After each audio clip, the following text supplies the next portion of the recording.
제게 주어진 영어 대본을 한국어로 번역해 드리겠습니다. 스토리라인, 흐름, 톤, 스타일을 영어 버전과 동일하게 유지하되 한국어 고유의 자연스러운 표현과 문장 구조를 사용했습니다. 숫자를 포함한 모든 글자는 한국어로 표기됩니다. 시집을 정리하고 있는데 전화가 걸려왔습니다. 달력 페이지 사이에서 아무런 흔적도 없이 사라져버리는 평범한 화요일이었죠. 교직에서 은퇴한 지 6개월밖에 되지 않아 새로운 일상에 아직 리듬을 찾으려 애쓰던 때였습니다. 이 선생님, 경상도에 있는 박어소시에이츠입니다. 경상도. 심장이 바로 쿵쾅거렸습니다. 재윤이는 경상도에 살았거든요. 안타까운 소식을 전해드리게 되었습니다. 어제 새벽 이 선생님의 오빠인 김재윤 씨께서 세상을 떠나셨습니다. 들고 있던 에밀리 디킨슨 시집이 손가락 사이로 미끄러져 떨어졌습니다. 카펫에 부딪히는 둔탁한 소리가 뒤따라온 침묵 속에서 메아리 치는 것 같았습니다. 재윤 오빠. 저보다 15살 많은 이복 오빠. 자주 보지는 못했지만 왠지 모르게 제 삶의 불변의 존재였던 사람. 제가 존재한다는 것을 알고 멀리서도 신경 써주던 사람이었죠. 다음 주 월요일에 검은돌 목장에서 유언장 낭독이 있으니 참석해 주시면 감사하겠습니다. 유언장? 왜 저를 부르는 걸까요? 아마 형식적인 절차일 겁니다. 어쩌면 오빠가 제게 주고 싶었던 개인적인 물건이 있을지도 모르죠. 오빠의 건강이 은주 언니가 세상을 떠난 뒤로 악화되기 시작한 이래 우리는 거의 2년 동안 연락하지 않았습니다. 저는 대전행 KTX표를 예약하고 근처에 소박한 호텔을 잡았습니다. 은퇴한 교사 월급으로는 사치를 부릴 수 없었지만 작별 인사는 해야만 했습니다. 여행 가방을 꾸리다가 3년 전 오빠가 보냈던 마지막 편지를 발견했습니다. 언제나처럼 짧았지만 따뜻한 내용이었죠. 오빠는 제 삶에 대해 물었고 사업이 잘 되고 있다고 했습니다. 그리고 준우에 대한 한 줄이 있었습니다. 내 아들이 네가 얼마나 대단한 여성인지 깨닫기를 여전히 바란다. 준우. 익숙한 아픔이 가슴을 죄었습니다. 유일한 아들을 보지 못한 지 10년. 10년 동안 돌아온 생일 카드, 받지 않은 전화, 화해를 위한 좌절된 시도들이 있었습니다. 이혼 후 태호는 제가 그를 버리고 이기적이라는 거짓말로 아들을 제게서 멀어지게 했습니다. 제가 그토록 지키려 싸웠던 사람을 어떻게 버릴 수 있었을까요? 경상도로 가는 기차 여행은 끝이 없는 것 같았습니다. 마침내 검은돌 목장에 도착했을 때 저는 숨이 멎을 듯했습니다. 평생 오빠를 3번밖에 방문하지 못했지만 이곳의 엄청난 규모는 항상 저를 압도했습니다. 본체는 웅장한 기둥과 1층을 완전히 둘러싼 현관이 있는 식민지 시대 양식의 저택이었습니다. 그 주변으로는 유명한 해리퍼드 소들이 평화롭게 풀을 뜯는 수천 에이커의 푸른 초원이 펼쳐져 있었습니다. 흠잡을 데 없는 양복을 입은 남자가 입구에서 저를 맞이했습니다. 이 선생님, 저는 박지훈입니다. 와주셔서 감사합니다. 저를 따라오시죠. 저는 저택의 서쪽 전체를 차지하는 서재로 안내되었습니다. 천장까지 닿는 책장에는 고서와 현대 서적이 가득했습니다. 중앙의 어두운 나무 탁자 위에는 서류들이 폴더별로 정리되어 있었습니다. 방 안에는 아무도 없었습니다. 다른 분들은 참여하지 않으시나요? 저는 은주 언니의 먼 친척들이나 회사 임원들을 떠올리며 물었습니다. 다른 분은 없습니다, 이 선생님. 유언장 낭독은 선생님만을 위한 자리입니다. 혼란스러웠지만 저는 안내된 의자에 앉았습니다. 박지훈 씨는 안경을 고쳐 쓰고 엄숙한 목소리로 공식 문서를 읽기 시작했습니다. 첫 줄들은 제가 거의 알아듣지 못하는 법률 용어들이었습니다. 그러다 한 문장이 번개처럼 공기를 갈랐습니다. 저의 모든 자산, 검은돌 목장, 소 500마리 전부, 투자금, 그리고 약 120억 원 상당의 은행 계좌를 저의 누이인 이윤서에게 남긴다. 제 몸이 얼어붙었습니다. 제가 제대로 들은 걸까요? 무언가 착오가 있었을 거예요. 저는 속삭였습니다. 박지훈 씨는 부드럽게 웃으며 유언장을 제 쪽으로 밀고 해당 문단을 손가락으로 가리켰습니다. 거기에 제 이름이 똑똑히 쓰여 있었습니다. 착오가 없습니다. 이 선생님.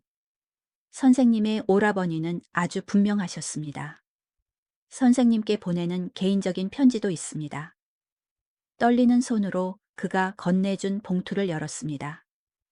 오빠의 강하고 비스듬한 필체가 페이지를 채웠습니다. 사랑하는 윤서에게 이 편지를 읽고 있다면 나는 이미 이 세상을 떠났을 것이다. 나와 은주는 유산을 물려줄 자식이 없었고 너는 내게 남은 유일한 진정한 가족이다. 지난 세월 동안 나는 네가 가장 어려운 시기에도 어떻게 품위를 지켰는지 지켜보았다. 이혼 후 네가 경제적으로 어려움을 겪는 것을 알면서도 너는 개인적인 이득을 위해 나를 찾지 않았다. 이 유산은 단순한 선물이 아니다. 그것은 너의 인품에 대한 인정이다. 현명하게 사용하고 잘 살고 가능하다면 나와 은주가 시작한 자선 사업을 계속해 주렴. 사랑을 담아 너의 오빠 재윤이. 눈물이 시야를 흐렸습니다. 갑자기 저는 더 이상 넉넉지 않은 예산을 가진 은퇴한 교사가 아니라 경상돼서 가장 중요한 목장 중 하나와 한 번도 꿈꾸지 못했던 재산의 소유자가 되어 있었습니다. 이제 어떻게 해야 하죠? 저는 박지훈 씨에게라기보다 제 자신에게 물었습니다. 이제 이 선생님. 그는 희미하게 웃으며 대답했습니다. 새로운 삶을 시작하셔야죠. 재윤 오빠의 유언 소식은 들불처럼 지역에 퍼졌습니다. 이틀 후 장례식에 갔을 때 작은 교회는 진심으로 슬퍼하는 사람들뿐만 아니라 갑자기 검은돌 제국의 상속자가 된 알려지지 않은 누이를 보기 위해 몰려든 구경꾼들로 가득했습니다. 저는 맨 앞 좌석에 홀로 서서 한 번도 만난 적 없는 사람들의 위로를 받았습니다.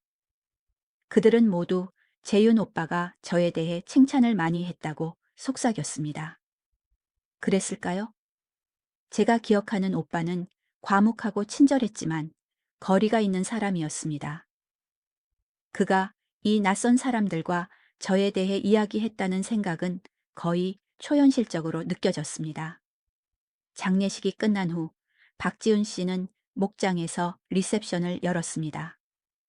저는 오빠와 은주 언니의 사진을 멍하니 바라보다가 제가 이제 제 서재가 된 오빠의 서재에 있다는 것을 깨달았습니다. 자선 갈래서 말을 타고 소 경매장에서 환하게 웃는 그들의 모습은 제가 전혀 알지 못했던 삶이었습니다. 이 선생님, 은빛 머리에 키 큰 남자가 문간에 나타났습니다. 저는 한찬수입니다. 보안팀장이고 20년 동안 사장님을 모셨습니다. 그냥 윤서라고 불러주세요. 저는 형식적인 호칭이 여전히 불편해 무의식적으로 말했습니다. 김 사장님께서 장례식이 끝난 후 이것을 드리라고 하셨습니다. 그는 제게 작은 태블릿을 건넸습니다. 목장 보안 시스템에 접속할 수 있는 장치입니다. 이곳에서 안전하다고 느끼시길 바라셨습니다. 저는 감사 인사를 했지만 외딴 목장에서 보안 시스템이 왜 필요할지 의아했습니다. 재윤 오빠의 염려가 얼마나 선견지명이 있었는지 그때는 알지 못했습니다. 그날 저녁 손님들이 하나둘씩 돌아가자 저는 안방으로 들어갔습니다. 이곳 또한 마치 다른 사람의 삶에 침입한 듯한 느낌이 드는 공간이었습니다. 수공의 헤드보드가 달린 킹사이즈 침대는 저를 작아 보이게 했습니다. 막 잠옷으로 갈아입으려는데 아래층에서 소란스러운 소리가 들렸습니다. 10년이 넘도록 듣지 못했지만 어디서든 알아볼 수 있는 목소리, 높고 강한 목소리였습니다. 준우. 심장이 갈비뼈에 세게 부딪히는 것을 느끼며 저는 서둘러 아래층으로 내려갔습니다. 그가 그곳에 있었습니다. 제 아들. 10년 전보다 나이가 들고 검은 머리에 이제는 옆머리가 희끗희끗했지만 제가 키운 아이라는 것을 한눈에 알아볼 수 있었습니다. 그 아이는 저를 두고 아버지를 택했고 제 삶에서 완전히 사라져 버렸습니다. 엄마. 그의 목소리는 세월이 흐르며 더 깊어졌습니다. 제 눈과 너무도 닮은 그의 눈은 저를 재빨리 훑어본 후 화려한 주변을 살폈습니다. 삼촌 소식을 듣고 바로 왔어요. 삼촌 소식. 그가 평생 2번이나 만났을까 싶은 사람. 갑자기 삼촌이 된 것이죠. 준우. 제가 간신히 말했습니다. 제 목소리는 예상보다 침착했습니다. 예상치 못한 방문이구나. 그는 어색하게 팔을 벌려 제게 다가왔지만 진심이라기보다는 연기하는 듯한 포옹이었습니다. 오랜만이네요. 좀 더 일찍 연락했어야 했는데. 오랜만, 10년의 침묵이 오랜만으로 축소되다니. 재윤 오빠 소식은 어떻게 들었니? 저는 진심으로 궁금해 물었습니다. 온통 뉴스에 나오잖아요. 이름 모를 선생님이 검은돌 재산을 상속받았다고. 엄마 사진이 조선일보에도 났어요. 그의 웃음은 부자연스러웠습니다. 꽤 놀라운데요. 제가 대답하기도 전에 그는 계속 말했습니다. 그의 목소리에는 그의 눈빛에 닿지 않는 걱정스러운 기색이 묻어 있었습니다. 이곳 좀 보세요, 조 엄마. 엄청나네요. 소 농장 사업만 해도 한 사람이 감당할 수 있는 규모가 아닌데요. 그는 우리 주변을 넓게 손짓했습니다. 엄마는 이런 걸 운영해 본 적도 없잖아요. 옛날 우리 집보다 큰 부동산을 소유해 본 적도 없고요. 제가 반박하려고 입을 열었지만 그는 계속 말을 이었습니다. 도움이 필요할 거예요. 전문가의 도움이요. 그의 표정은 노련하게 부드러워졌습니다. 엄마, 이 모든 일을 도와줄 제가 필요할 거예요. 그의 말투에 담긴 추측, 제가 무능력하다는 즉각적인 가정은 제 안에 무언가를 촉발했습니다. 제가 대답하기도 전에 그는 결정타를 날렸습니다. 이걸 혼자서 다 감당하지 못할 거예요. 그러니 절 도움을 줄 제가 필요하실 겁니다.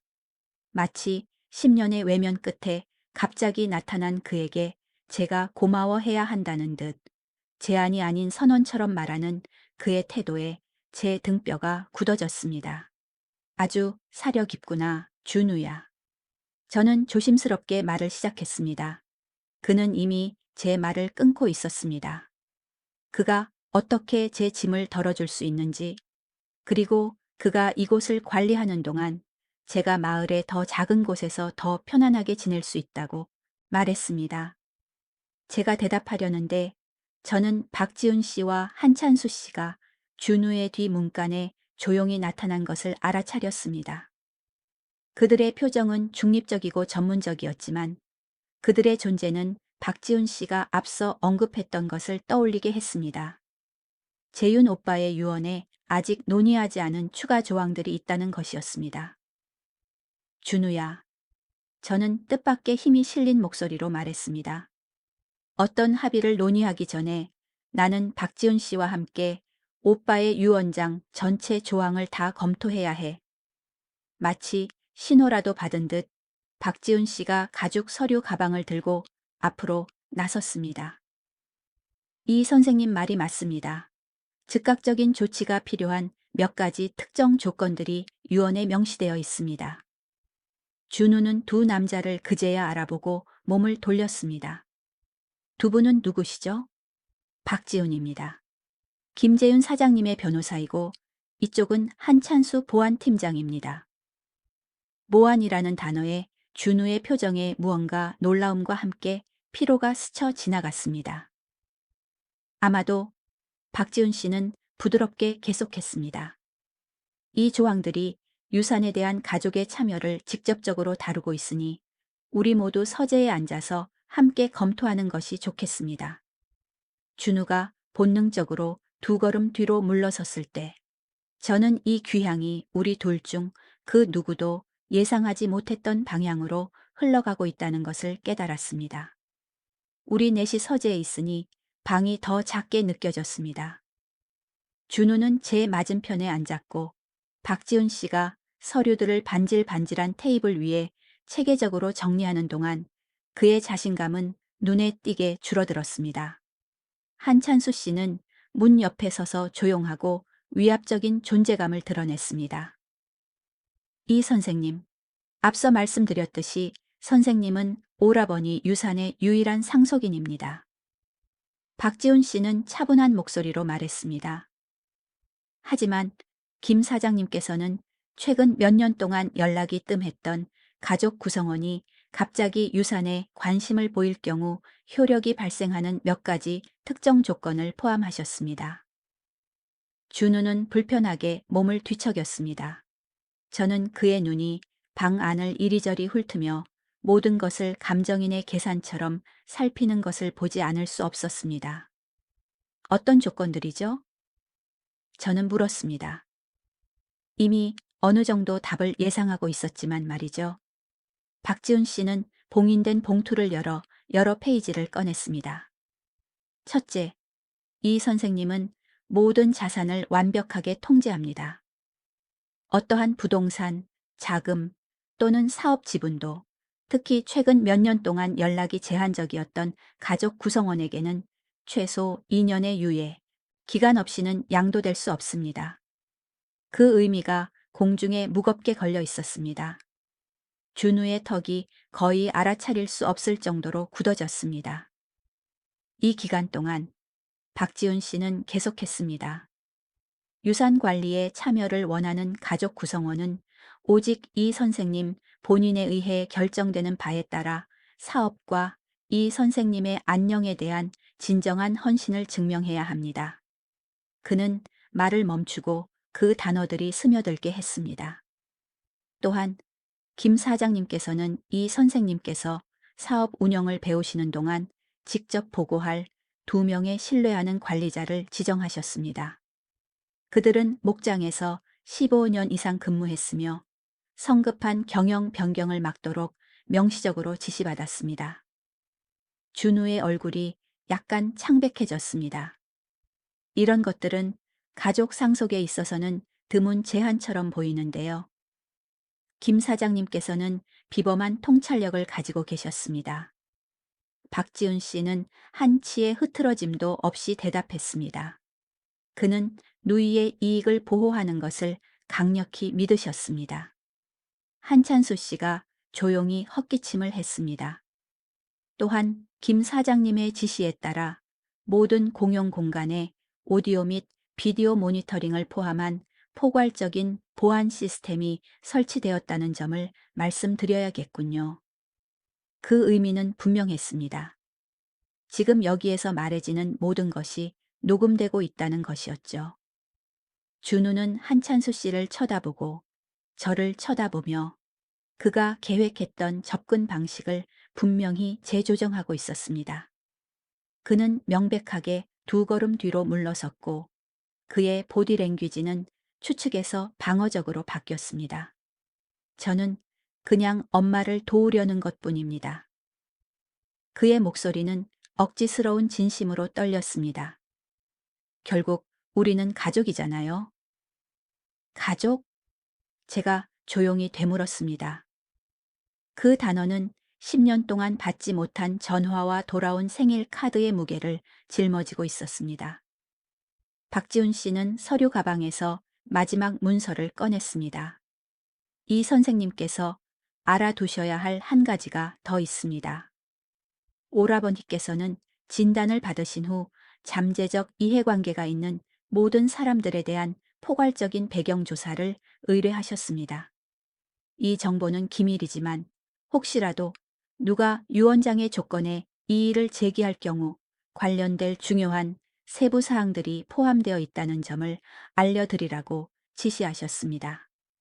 저는 준우의 얼굴에서 핏기가 완전히 빠져나가는 것을 지켜보았습니다. 그 보고서에 무엇이 들어있든 우리가 소원했던 세월 동안 재윤 오빠가 제 아들에 대해 발견했던 것이 무엇이든 그것은 준우가 드러내고 싶지 않은 것이 분명했습니다. 그럴 필요는 없습니다.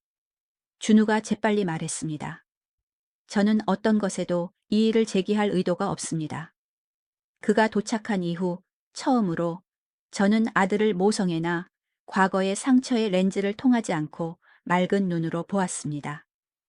일이 없는 사람에게 너무 비싸 보이는 디자이너 시계, 그의 눈에 결코 닿지 않는 능숙한 매력, 10년의 별거 후 진정한 관계가 아닌 재정적인 문제로 즉시 전환되는 태도. 이혼 후 그 결정적인 시기에 태호는 우리 아들에게 무엇을 가르쳤을까요?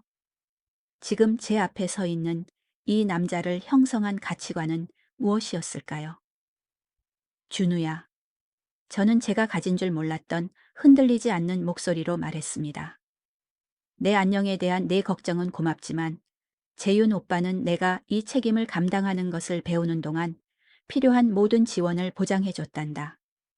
저는 자리에서 일어나 제 다음 말에 스스로도 놀랐습니다.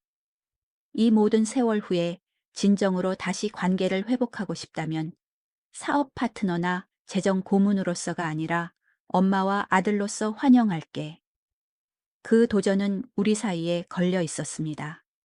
잠시 동안 그의 얼굴에 무언가가 스쳐 지나갔습니다.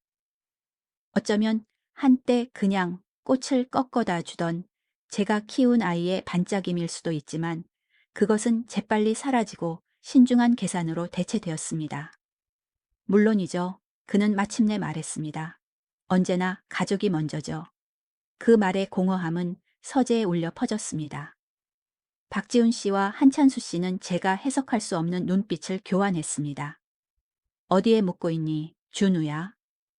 저는 그날의 감정적인 충격에 갑자기 지쳐서 물었습니다. 아직 정하지 않았어요. KTX역에서 바로 왔어요. 물론 그는 호텔을 예약하지 않았습니다.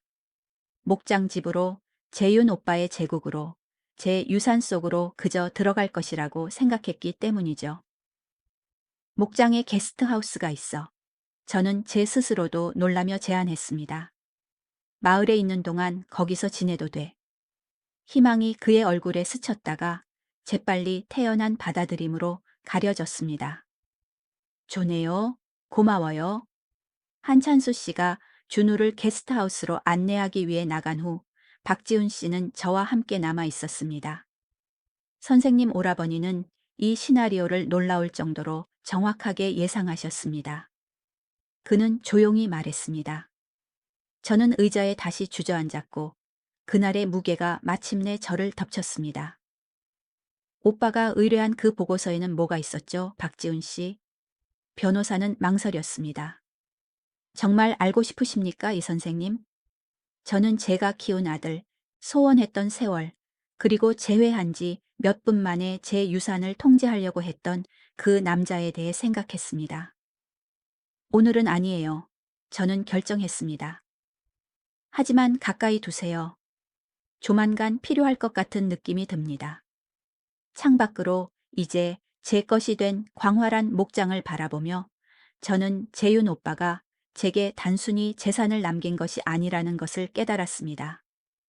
그는 제게 훨씬 더 가치 있는 것을 주었습니다. 제 삶에서 처음으로 저만의 방식으로 관계를 정의할 힘을 말이죠. 동이 트자 목장은 환상적인 오렌지와 핑크색으로 물들었습니다. 너무 많은 깨달음을 정리하느라 거의 잠을 못 잤습니다. 커피를 든 차에 넓은 현관에 서서 목장 일꾼들이 능숙하게 건물 사이를 오가며 하루 일과를 시작하는 것을 지켜보았습니다. 나의 하루 일과, 나의 목장, 나의 책임. SUV 한 대가 먼지를 날리며 다가왔습니다. 실용적인 따은 머리를 한 중년 여성이 차에서 내렸고 그녀의 햇볕에 그을린 얼굴은 저를 보자 미소로 번졌습니다. 이 선생님, 저는 목장 관리자 김선미입니다. 아침 일과 시작 전에 인사드리러 왔어요. 그녀의 악수는 단단했고 눈빛은 고닫습니다. 저는 그녀가 즉시 마음에 들었습니다. 그냥 윤서라고 불러주세요. 아직 이 모든 것에 적응 중이랍니다. 이해합니다. 재윤 사장님께서 선생님에 대해 칭찬을 많이 하셨죠. 계획에 대해서는 아주 비밀스럽게 지키셨지만요. 그녀는 넓은 부지를 향해 손짓했습니다. 여기서 15년 동안 운영을 맡아왔습니다. 언제든 준비되시면 말씀하세요. 목장 전체를 안내해 드릴게요. 제가 대답하기도 전에 게스트하우스 문이 열리고 준우가 나왔습니다. 멀리서도 김선미를 살피는 그의 자세에서 계산적인 태도가 보였습니다. 제 아들입니다. 그가 다가오자 저는 설명했습니다. 어제 도착했어요. 김선미의 표정은 중립적이었지만 그녀의 눈빛에는 무언가 아는 듯한 빛이 스쳐 지나갔습니다. 김 사장님께서 조카가 나타날 수도 있다고 말씀하셨습니다. 역시나 재윤 오빠는 모든 것을 예상하고 있었습니다. 준우는 다가와 김선미에게 자신을 소개하며 매력을 최대한 발산했습니다. 저는 그들의 상호작용을 새로운 시각으로 지켜보며 그가 목장 운영, 소갑, 그리고 부동산 가치에 대해 질문을 퍼붓는 것을 주목했습니다. 하지만 그는 자신을 이곳으로 오게 한 장례식의 주인공인 재윤 오빠에 대해서는 단 한 번도 묻지 않았습니다. 저는 사업 경험이 많습니다. 준우가 말하고 있었습니다. 기꺼이 목장 재정을 검토하고 새로운 시각을 제공해 드릴 수 있습니다. 김선미의 미소는 정중했지만 차가웠습니다. 분기별 감사는 지난달에 막 완료되었습니다. 모든 게 질서정연합니다. 하지만 제안은 감사합니다. 김선미가 아침 일과를 계속하기 위해 자리를 뜬 후 준우는 진지한 표정으로 제게 돌아섰습니다. 엄마, 어젯밤에 엄마가 가족으로서 관계를 회복하자는 말에 대해 생각해 봤어요. 희망이 잠시 제 가슴에서 반짝였습니다. 제 말이 마침내 그에게 닿았던 걸까요? 제가 너무 오랫동안 자리를 비웠다는 것을 깨달았어요. 그는 계속 말했습니다. 따라잡아야 할 것이 너무 많네요. 엄마가 저에게 이곳을 구경시켜 주시는 것부터 시작하면 좋을 것 같아요. 삼촌이 이곳에 무엇을 세웠는지 이해하고 싶습니다. 아들이 어머니의 새로운 세계를 이해하고 싶어 하는 합리적인 요청처럼 보였습니다. 하지만 그의 지나치게 열렬한 말투는 저를 잠시 멈칫하게 했습니다. 그러면 좋겠지. 저는 조심스럽게 말했습니다. 아직 나도 모든 것을 배우는 중이지만 우리가 부지를 걸으면서 저는 운영에 대해 제가 아는 얼마 안 되는 것을 나누었습니다. 준우는 열심히 들었고 가끔씩 수익을 극대화할 수 있는 개선점이나 현대화에 대해 제안했습니다. 모든 제안은 그를 잠재적인 의사결정자, 리더십의 자연스러운 후계자로 은근히 위치시켰습니다. 우리는 다른 건물들과 떨어져 있는 작은 현대식 건물에 다가갔습니다. 재윤 오빠의 개인 사무실이야. 저는 한찬수 씨의 간단한 목장 개요를 떠올리며 설명했습니다. 박지훈 씨가 오빠의 가장 중요한 서류들을 여기에 보관했다고 했어. 준우의 관심이 눈에 띄게 날카로워졌습니다. 우리가 그 서류들을 검토하고 모든 것이 제대로 되어 있는지 확인해야 할 것 같아요. 박지훈 씨와 목장 변호사들이 이미 처리했어. 저는 모든 법적 문제가 철저하게 처리되고 있다는 변호사의 확신을 떠올리며 대답했습니다. 그래도 가족으로서 우리도 모든 것을 이해하고 있어야죠. 준우는 건물 쪽으로 발을 내디뎠다가 문에 있는 키패드 자물쇠를 보고 얼굴을 찌푸렸습니다. 비밀번호는요? 저는 고개를 저었습니다. 한찬수 씨가 초기 법률 검토가 완료되면 접근 권한을 제공해 줄 거라고 했어. 좌절감이 준우의 얼굴을 잠시 덮쳤지만 그는 그것을 어깨를 으쓱하며 감췄습니다. 서두를 필요는 없죠. 시간은 있으니까요. 그날 오후 늦게 저는 생각을 정리하기 위해 재윤 오빠의 이제는 저의 서재로 물러났습니다. 새로운 상황의 거대함이 저를 짓누르기 시작했습니다. 부와 재산뿐만 아니라 책임까지도요. 수십 명의 직원들이 생계를 목장에 의존하고 있었습니다. 검은돌이라는 이름은 지역사회에서 무게를 가지고 있었고 지역 사업체와 자선단체를 후원했습니다. 메모장을 찾다가 책상 서랍에서 가죽으로 된 일기장을 발견했습니다. 그것을 열자 재윤 오빠의 독특한 필체가 드러났습니다. 그의 삶의 마지막 5년을 기록한 개인 일기였습니다. 처음에는 그의 사생활을 존중하며 닫으려고 했지만 제 이름이 눈에 띄었습니다. 오늘 윤서의 아들에 대해 조사원과 통화했다. 2년 전의 기록이었습니다. 보고서가 내 의심을 확인해 주었다. 3개의 사업이 실패했고 각각 투자자들이 모든 것을 잃는 동안 그는 무사히 빠져나왔다. 현재 부산의 노인주택 소유자들을 대상으로 하는 부동산 사기에 연루되어 있다. 태호가 잘 가르쳤군. 똑같은 매력, 똑같은 양심의 부재. 손이 떨렸지만 저는 계속 읽었습니다. 재윤 오빠는 제 아들이 언젠가 저를 이용하려 들까봐 몇 년 동안 준우를 지켜보고 있었습니다. 일기에는 저를 소름 돋게 하는 행동 패턴이 상세히 기록되어 있었습니다. 재정적인 조작, 깨진 약속, 심지어 자신보다 40살 많은 부유한 미망인과의 짧은 결혼까지. 윤서는 진실을 알아야 한다고 재윤 오빠는 썼습니다. 하지만 그것을 밝히는 것은 그녀에게 고통만 줄 것이다. 유언의 조건들로 그녀를 보호하고 그녀가 직접 그의 본성을 발견하기를 바라는 것이 낫다. 그녀는 자신이 아는 것보다 강하다. 문간에서 나는 부드러운 소리에 고개를 들었습니다. 준우가 읽을 수 없는 표정으로 저를 바라보고 서 있었습니다. 흥미로운 것을 찾았나요? 그는 무심한 목소리로 물었지만 그의 눈빛은 강렬했습니다. 저는 일기장을 덮어 서랍 안에 다시 넣었습니다. 그냥 오빠의 서류 정리 방식을 이해하려고 하는 중이었어. 그는 방 안으로 들어와 제가 알아보기 시작한 그 평가하는 듯한 눈빛으로 공간을 훑어보았습니다. 엄마, 제가 생각 좀 해봤는데요. 이런 곳은 재산에 익숙하지 않은 사람에게는 너무 벅차요. 그냥 팔아서 그 수익을 투자하는 것을 고려해보는 게 좋을 것 같아요. 제가 아는 부산에 훌륭한 재정 고문들이 몇 명 있습니다. 부산.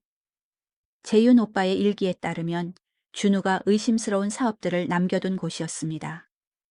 나는 팔 생각 없어. 저는 단호하게 말했습니다. 재윤 오빠와 은주 언니가 이 유산을 만들었고 나는 그것을 기리는 것이 내 의무라고 생각한단다. 준우의 표정이 굳어졌습니다. 그건 감정적인 결정이지 실용적인 게 아니잖아요. 이곳은 제대로 관리하려면 전문성이 필요합니다. 나는 김선미와 재윤 오빠가 꾸린 팀을 통해 그 전문성을 얻을 수 있어. 저는 새로운 결의에 찬 목소리로 반박했습니다. 내가 목장 일은 처음이지만 배우는 것에 새로운 것은 아니야, 준우야. 30년 동안 교사로 일했어. 스스로 배우는 법을 안단다. 그는 저를 쳐다보며 분명히 재평가하고 있었습니다. 태호의 재정적인 결정에 따랐던 아들과의 관계를 너무 필사적으로 유지하려다 그의 점점 더 차가워지는 대우를 받아들였던 그가 기억하던 엄마는 지금 제 앞에 서 있는 여성이 아니었습니다. 물론이죠. 그는 마침내 말하며 다시 매력적인 모습을 보였습니다. 저는 그저 엄마에게 가장 좋은 것을 원할 뿐입니다. 그가 그의 노력을 후원하는 사람에게 이 유망한 진전을 보고하려는 것 같은 사업 통화를 위해 떠났을 때 저는 이제 저의 책임이 된 목장을 바라보았습니다. 평화롭게 풀을 뜯는 소들, 목적을 가지고 일 사이를 오가는 일꾼들, 지평선까지 뻗어 있는 땅. 이 모든 것은 단순히 부가 아니라 공동체, 지속 가능성, 그리고 유산을 상징하고 있었습니다. 준우는 오직 달러 사인만 보았습니다. 저는 제 자신뿐만 아니라 이 재산이 올바른 사람의 손에 들어갔을 때 할 수 있는 선한 일의 가능성을 보기 시작했습니다. 그리고 저는 그 손이 제 아들의 손이 아니라는 것을 점점 더 확신하고 있었습니다. 일주일이 지나며 불안정한 일상이 자리 잡았습니다. 매일 아침 저는 여러 부서의 관리자들을 만나 소 운영, 토지 관리, 재정에 대한 정보를 흡수했습니다. 매일 오후 준우는 이 회의에 참여할 이유를 찾아냈고 제 미숙한 관점에 필수적인 고문으로 자신을 위치시키는 요청하지 않은 제안들을 했습니다. 남동쪽 목초지를 고급 주택 부지로 개발할 수 있을 겁니다. 그는 한 회의에서 제안했습니다. 그럼 부동산 가치가 하룻밤 사이에 3배로 뛸 텐데요. 김선미는 회의 탁자 건너편에서 한찬수 씨와 눈빛을 교환했습니다. 그 목초지에는 보호습지가 있습니다, 이 선생님. 개발은 주 정부 규제와 김 사장님께서 설정하신 보전구역을 위반하게 될 겁니다. 준우는 씁쓸하게 웃었습니다. 그냥 사고의 전환을 해본 겁니다. 사고의 전환이라. 저는 그의 제안에서 하나의 패턴을 보기 시작했습니다.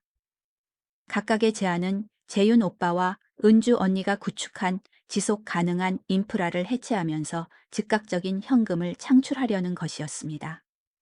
8째 날, 저는 막 태어난 송아지를 살피는 김선미를 헛간에서 발견했습니다.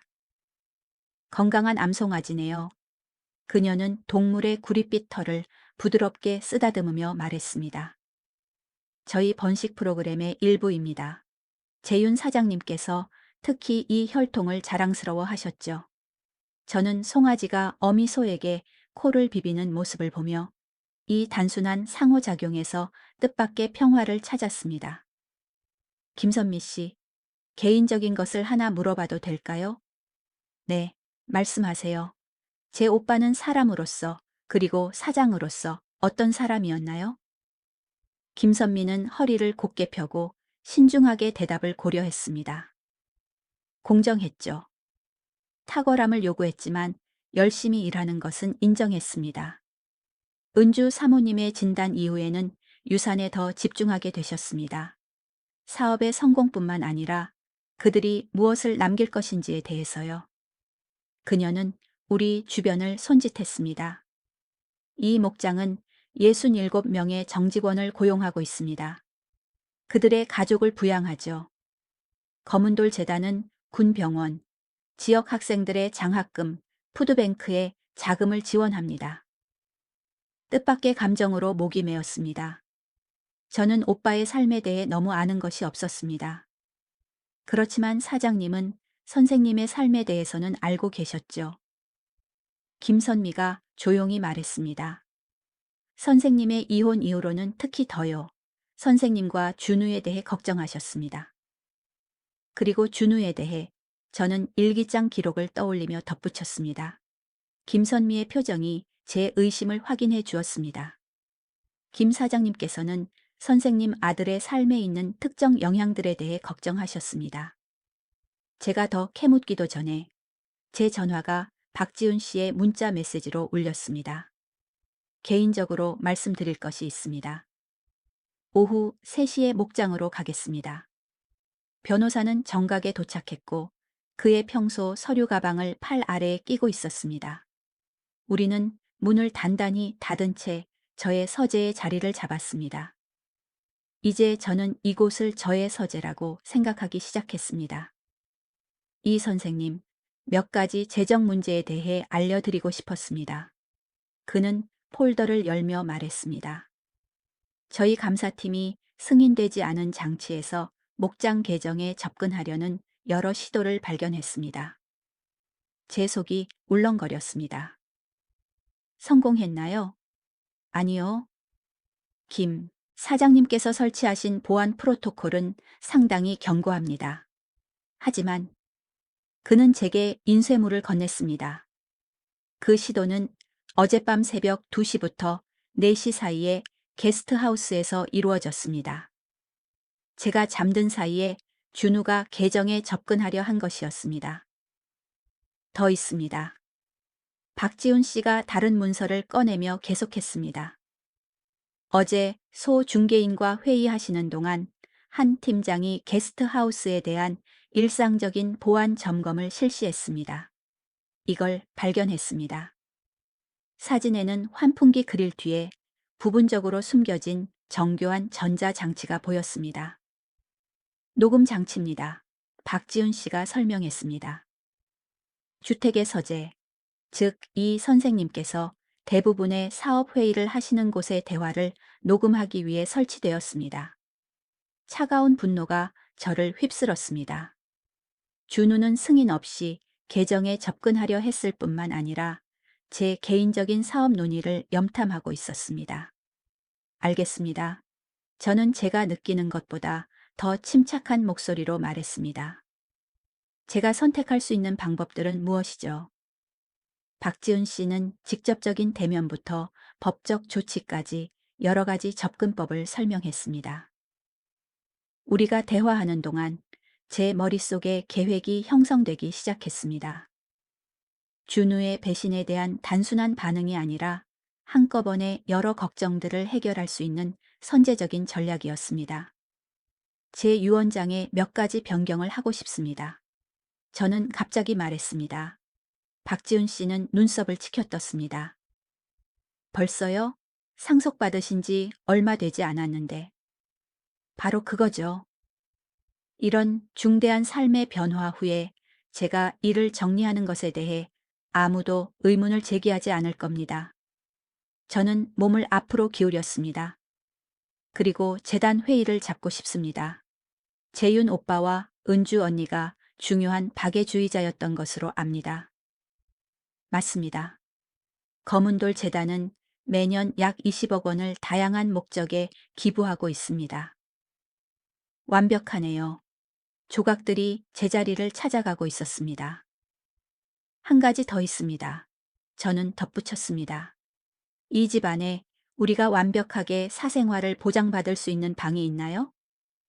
외부 모니터링이 불가능한 곳이요. 박지훈 씨는 살짝 웃었습니다. 김 사장님의 보안 회의실이 있습니다. 정기적으로 장치 감사를 실시합니다. 한 팀장이 접근을 준비해 드릴 수 있습니다. 다음 날 아침, 저는 준우를 현관에서 아침 식사를 함께 하자고 초대했습니다. 그는 기뻐하는 얼굴로 왔는데 분명 그 초대를 그의 고문으로서의 입지를 다지는데 진전이 있다고 해석한 것이 분명했습니다. 생각 좀 해봤단다. 저는 그의 컵에 커피를 따르며 말했습니다. 네가 말한 대로 이 유산을 관리하는 것에 대해 배울 게 많구나. 그의 표정이 눈에 띄게 밝아졌습니다. 엄마가 명확하게 보셔서 다행이네요. 저는 그저 돕고 싶을 뿐입니다. 알아. 저는 미소에 따뜻함을 억지로 담아 말했습니다. 그래서 내일 재단 이사회와 회의를 잡았단다. 네가 나와 함께 가보는 게 좋을 것 같아. 재윤 오빠의 자선 사업이라는 유산의 한 면을 보렴. 그는 그의 열정 부족을 완전히 숨기지 못했습니다. 네. 엄마가 중요하다고 생각하시면요. 아주 중요하단다. 재윤 오빠가 지역사회 지원에 깊이 관여했다고 하더구나. 저는 커피를 한 모금 마시며 컵 위로 그를 지켜보았습니다. 내 유언장도 갱신하는 중이야. 이런 상황에서는 신중한 조치인 것 같아서. 그것은 그의 주의를 끌었습니다. 그의 눈이 즉시 날카로워졌습니다. 현명한 예방책이네요. 제가 아는 유산 설계 전문가들을 추천해 드릴 수 있습니다. 박지훈 씨가 처리하고 있어. 예비 초안은 내일쯤 검토할 수 있을 거야. 저는 그의 눈 뒤에서 계산이 돌아가는 것을 거의 볼 수 있었습니다. 재단 회의, 유언장 검토, 그리고 그가 탐내는 재산에 대한 그의 접근에 대한 두 가지의 함축적인 의미. 이런 결정에 저를 포함시켜 주셔서 감사합니다. 그는 숙련된 진심으로 제 손을 잡으며 말했습니다.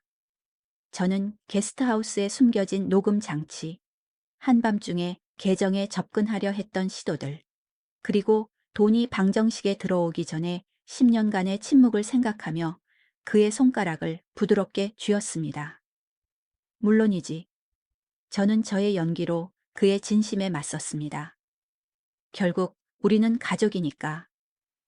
그가 그의 노력을 후원하는 사람에게 이 유망한 진전을 보고하려는 것 같은 사업 통화를 위해 떠났을 때 저는 이제 저의 책임이 된 목장을 바라보았습니다. 평화롭게 풀을 뜯는 소들, 목적을 가지고 일 사이를 오가는 일꾼들, 지평선까지 뻗어 있는 땅. 이 모든 것은 단순히 부가 아니라 공동체, 지속 가능성, 그리고 유산을 상징하고 있었습니다. 준우는 오직 달러 사인만 보았습니다.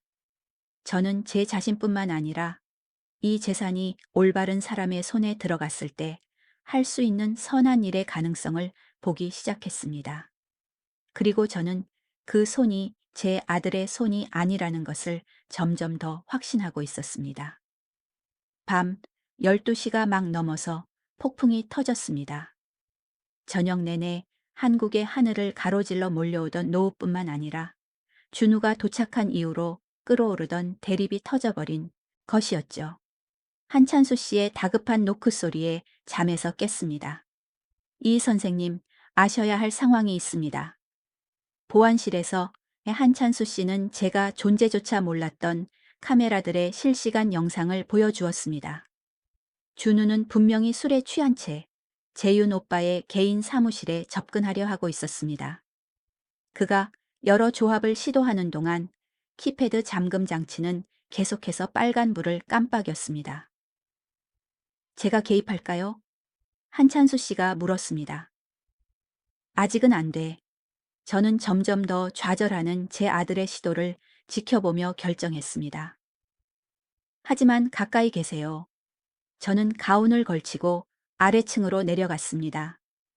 천둥이 목장 전체를 울리는 동안 비가 창문에 세차게 부딪혔습니다. 사무실 건물로 이어지는 길에 도착했을 때 준우는 이미 키패드를 포기하고 창문을 통해 들어갈 가능성을 살피고 있었습니다. 뭐 찾고 있니? 저는 폭풍 소리를 넘어 소리쳤습니다. 그는 몸을 휙 돌렸고 비에 젖은 머리카락이 그의 이마에 달라붙어 있었습니다. 잠시 동안 그의 얼굴에 벌거벗은 계산이 보였지만 그는 곧 표정을 가다듬으려 했습니다. 엄마, 이 폭풍의 보안 상태를 확인하는 중이었어요. 그는 모호하게 건물을 손짓했습니다. 한밤중에 여러 코드로 키패드를 시험하면서 그의 표정이 굳어졌고 가식은 버려진 가면처럼 떨어져 나갔습니다. 엄마가 저를 감시하고 있었군요. 재윤 오빠는 이 목장을 세심하게 지켜봤어. 나는 그냥 그분의 방식을 이어가는 것뿐이야. 번개가 우리 사이의 공간을 비추었고 거의 즉시 천둥이 뒤따랐습니다. 우리 둘 다 비에 흠뻑 젖었지만 어느 누구도 비를 피하려고 움직이지 않았습니다. 왜 여기에 온 거니, 준우야? 저는 10년간의 침묵 끝에 마침내 그에게 물어보지 않고 참아왔던 질문을 터뜨렸습니다. 왜 지금이니? 엄마니까요. 그는 기계적으로 대답했습니다. 삼촌 소식을 들었으니까요. 그만해. 제 목소리가 빗속을 뚫고 나갔습니다. 더 이상 거짓말은 하지 마. 더 이상 속이려 하지도 마. 한 번만이라도 진실을 말해, 준우야. 그의 표정에 무언가가 변했습니다. 계산, 그리고 결정. 그가 다시 말했을 때 그의 목소리는 능숙한 따뜻함을 잃었습니다. 좋아요. 진실은요. 저는 엄마가 갑자기 제게 가치 있는 무언가를 갖게 되셨기 때문에 온 겁니다. 그는 본체를 손짓했습니다. 이 모든 것, 돈, 부동산, 어차피 언젠가는 저에게 올 것이었어야 할 자산들 말이에요. 며칠간의 가시 끝에 나온 차가운 정직함은 오히려 신선하게 느껴졌습니다. 그럼 그 전 10년은 내가 관계를 유지하려고 했을 때 돌아온 생일 카드들과 무시당한 전화들은 그는 어깨를 으쓱했습니다. 빗물이 그의 어깨에서 흘러내렸습니다. 무슨 의미가 있겠어요?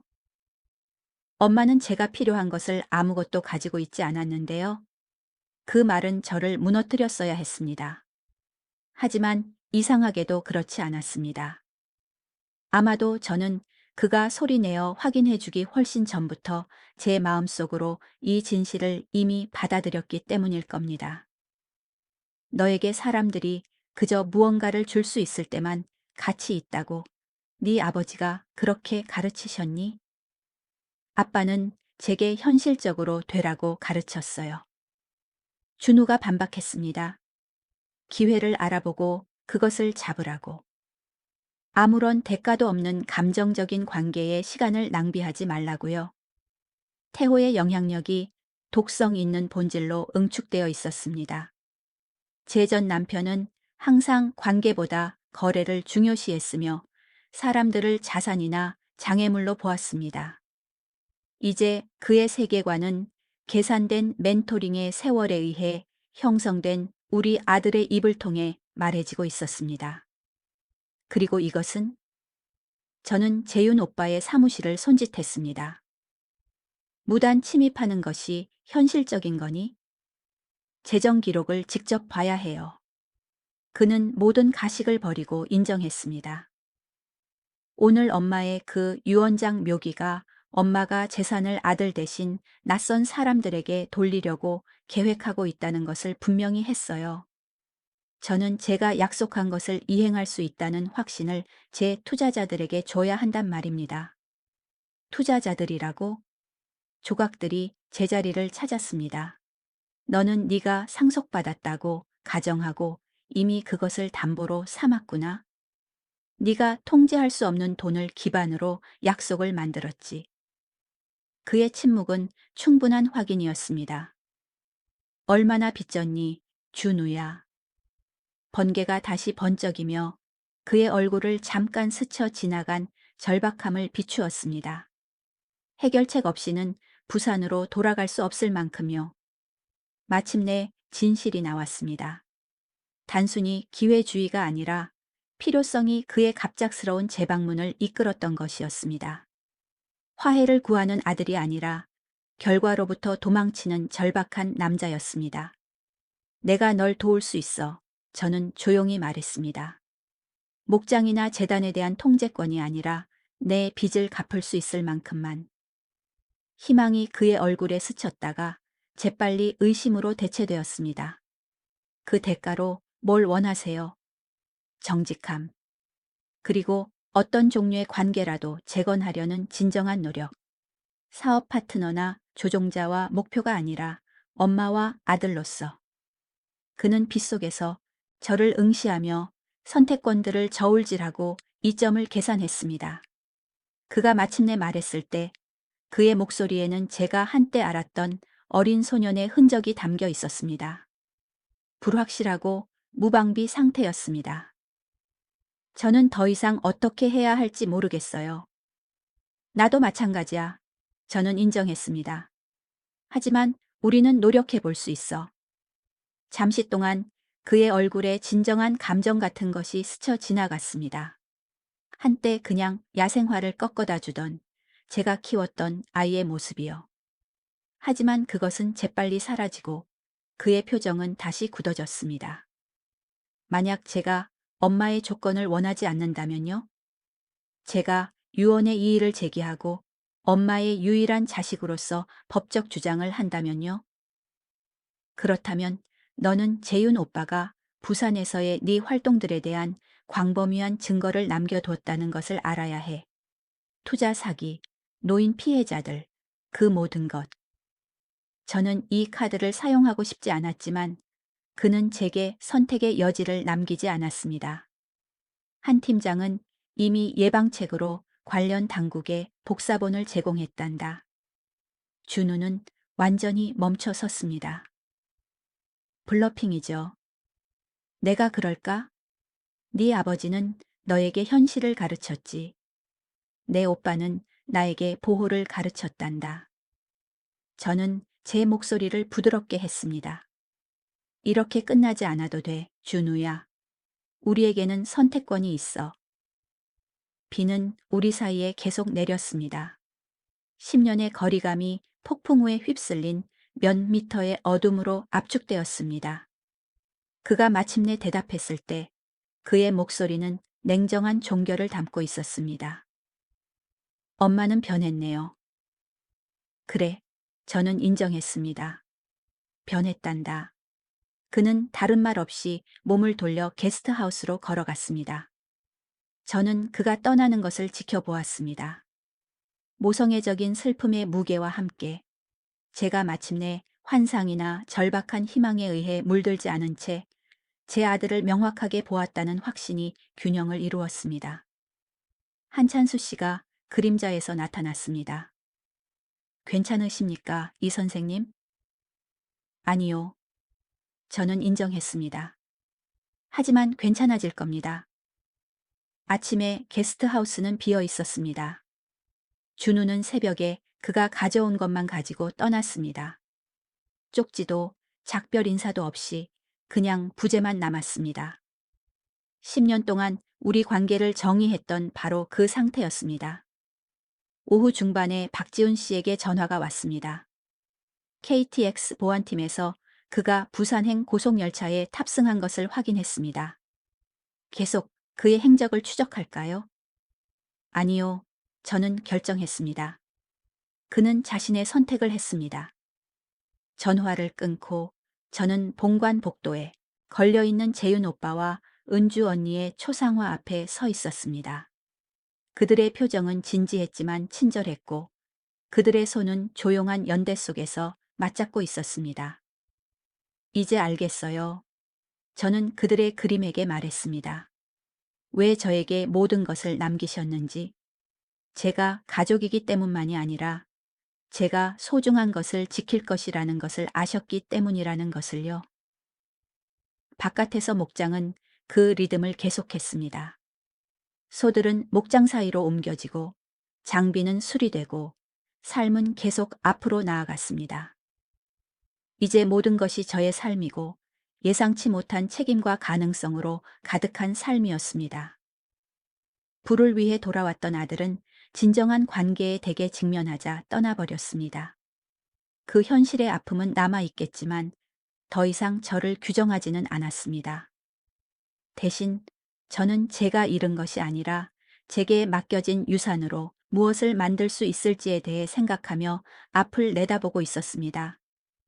그 유산은 은행 계좌나 부동산 증서를 훨씬 넘어 재단이 손길을 뻗친 삶들, 목장이 지원하는 공동체, 그리고 올바르게 관리된 부가 이룰 수 있는 선한 일의 잠재력을 의미했습니다. 저는 전화를 들고 김소연 박사에게 전화를 걸었습니다. 우리가 논의했던 농업 훈련 프로그램에 대해 저는 말을 시작했습니다. 바로 진행하고 싶습니다. 제가 결코 예상하지 못했지만 점점 더 기꺼이 받아들일 준비가 된 여정의 첫걸음이었습니다. 석 달이 지나며 목장 생활의 끊임없는 리듬이 시간을 새겼습니다. 소 순환, 장비 유지, 보수, 그리고 어떻게든 주변에 번성하는 운영으로 이어지는 끝없는 서류 작업들. 저는 청주의 작은 아파트를 이 드넓은 부지로 조용한 은퇴 생활을 결정과 배움으로 가득 찬 날들로 바꾸었습니다. 가장 이상한 부분은 이 모든 것이 얼마나 자연스럽게 느껴지기 시작했는가였습니다. 북쪽 목초지의 관계 시스템을 업그레이드 해야 합니다. 김선미가 아침 회의에서 제게 알려주었습니다. 견적은 8,500만 원이 나왔습니다. 석 달 전만 해도 그 금액은 천문학적으로 보였을 겁니다. 이제 저는 고개를 끄덕이며 새로 훈련된 눈으로 제안서를 검토했습니다. 물 절약 기능이 비용을 정당화합니다. 진행하시죠. 김선미는 만족스럽게 웃었습니다. 재윤 사장님도 똑같이 결정하셨을 겁니다. 이런 비교들은 더 이상 저를 위축시키지 않았습니다. 저는 재윤 오빠가 되려고 하는 것이 아니었고 결코 될 수도 없었습니다. 하지만 그가 제게 맡긴 책임 안에서 성장하고 있었고 그가 세운 토대를 존중하면서 저만의 접근 방식을 찾고 있었습니다. 광해 프로젝트를 승인한 후 저는 그날의 주요 행사에 집중했습니다. 검은돌 농업훈련센터에 공식 기공식이 있었는데 이는 제가 재단 의장으로서 주도한 첫 번째 주요 사업이었습니다. 목장 동쪽 끝에 있는 5에이커의 부지는 사용되지 않는 땅에서 교육시설의 시작으로 변모했습니다. 1차 단계에는 교실, 시범 정원, 그리고 참가자들이 유통 가능한 기술을 습득하면서 영양가 있는 음식을 재배하고 수확하고 준비하는 것을 배울 수 있는 작은 가공 시설이 포함되었습니다. 현장으로 운전하면서 저는 지난 3달의 여정에 대해 생각했습니다. 준우의 떠남은 상처를 남겼고 그 상처는 완전히 치유되지 않을 수도 있지만 저를 앞으로 나아가게 한 명확함 또한 주었습니다. 그의 조작적인 행동에 방해 없이 저는 유산의 사업적 측면과 자선적 측면을 모두 이해하는 데 몰두했습니다. 제가 도착했을 때 기공식 현장은 이미 분주했습니다. 재단 이사회 멤버들, 지역 공무원들, 언론 대표들, 그리고 가장 중요한 것은 프로그램의 첫 번째 참가자들, 10대부터 노인까지 다양한 연령대의 20명은 모두 소외된 지역사회 출신이었고 이 프로그램이 제공하는 기회에 대한 열망으로 가득 차 있었습니다. 김소연 박사가 저를 따뜻하게 맞이했습니다. 첫 공식 재단 연설 준비되셨나요? 준비된 만큼 준비되었습니다. 저는 마지막으로 메모를 검토하며 인정했습니다. 마침내 연설할 시간이 되었을 때 저는 뜻밖의 흔들림 없는 태도로 연단에 다가섰습니다. 제 앞에 있는 얼굴들, 기대하고 희망에 차 있고 호기심 가득한 그들은 저의 교사 시절을 떠올리게 했습니다. 이것 또한 또 다른 형태의 가르침이고 또 다른 기회를 창출하는 방식이었습니다. 오늘 와주신 모든 분들께 감사드립니다. 저는 연설을 시작했습니다. 제 오빠인 재윤이 이 책임을 제게 맡겼을 때 저는 무엇을 해야 할지 전혀 몰랐습니다. 저는 은퇴한 학교 교사였고 갑자기 목장 제국과 중요한 재단의 책임자가 되었습니다. 제가 압도당했다고 말하는 것은 절제된 표현일 것입니다. 관객들 사이에서 알겠다는 듯한 웃음소리가 흘러나왔습니다. 하지만 재윤 오빠와 은주 언니가 불을 쌓는 것뿐만 아니라 그것을 사용하여 이 공동체를 강화하기 위해 해온 일들에 대해 배우면서 저는 이 유산의 진정한 가치를 이해하기 시작했습니다. 통장이나 땅의 넓이가 아니라 의미 있는 변화를 창출할 수 있는 잠재력이 그것입니다. 저는 건설 장비가 준비되어 있는 훈련, 센터 부지를 향해 손짓했습니다. 이 센터는 바로 그 잠재력을 나타냅니다. 교육과 식량 생산에 실용적인 기술을 결합함으로써 우리는 여러 필요를 동시에 해결합니다. 참가자들은 가치 있는 훈련과 자격증을 얻습니다. 공동체는 학교와 푸드뱅크에 필요한 지역에서 재배된 식량을 얻고 우리는 함께 더 회복력 있는 지역 경제를 구축합니다. 연설은 프로그램의 세부 사항들을 설명하고 이 비전을 현실로 만드는데 도움을 준 많은 파트너들에게 감사를 표하며 이어졌습니다. 제가 말하는 동안 저는 모임 뒤편에 서 있는 한 인물, 경찰 제복을 입은 남자를 발견했고 그가 열심히 지켜보고 있었습니다. 그가 왜인지 모르게 나치게 느껴졌지만 이유를 알 수는 없었습니다. 황금삽으로 흙을 뜨는 의식이 끝난 후 저는 손님들과 어울리며 프로그램과 재단의 미래 계획에 대한 질문에 답했습니다. 마침내 제복을 입은 남자가 다가왔고 가까이 다가오면서 모자를 벗었습니다. 이 선생님, 강지호 경찰서장입니다.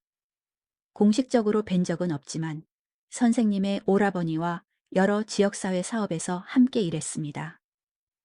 가까이서 보니 그가 왜 나치게 느껴졌는지 알 수 있었습니다.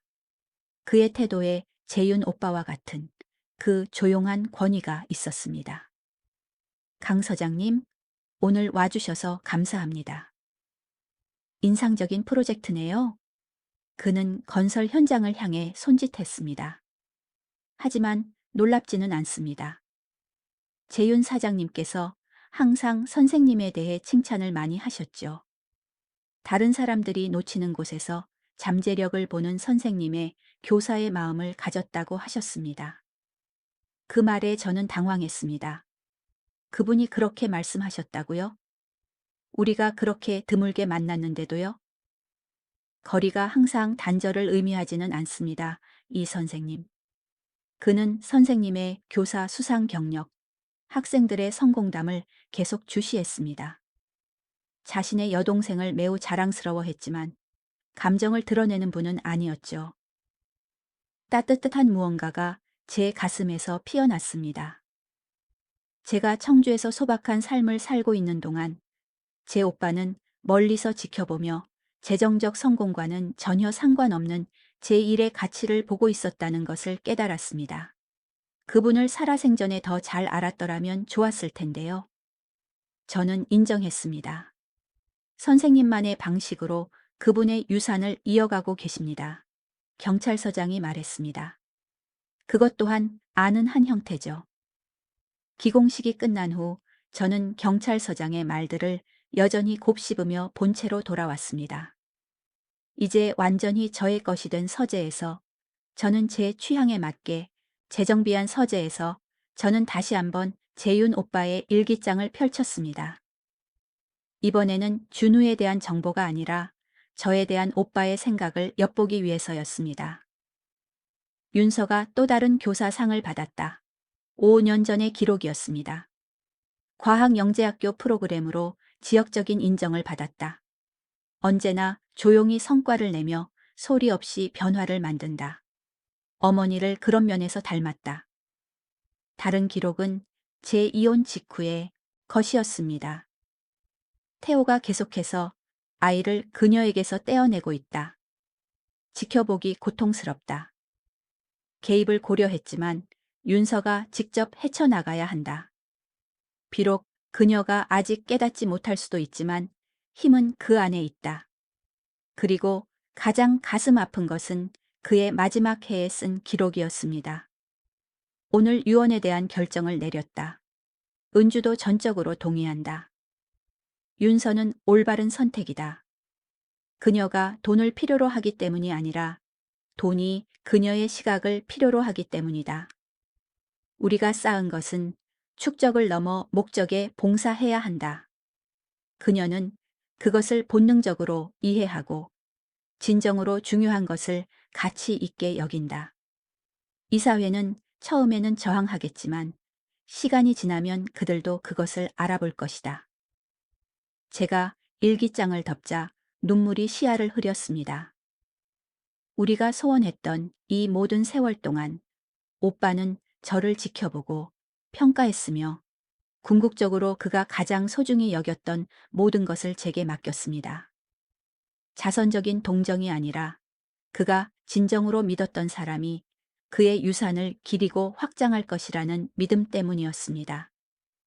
이 깨달음은 제가 여기서 제 역할을 바라보는 방식에 근본적인 변화를 가져왔습니다.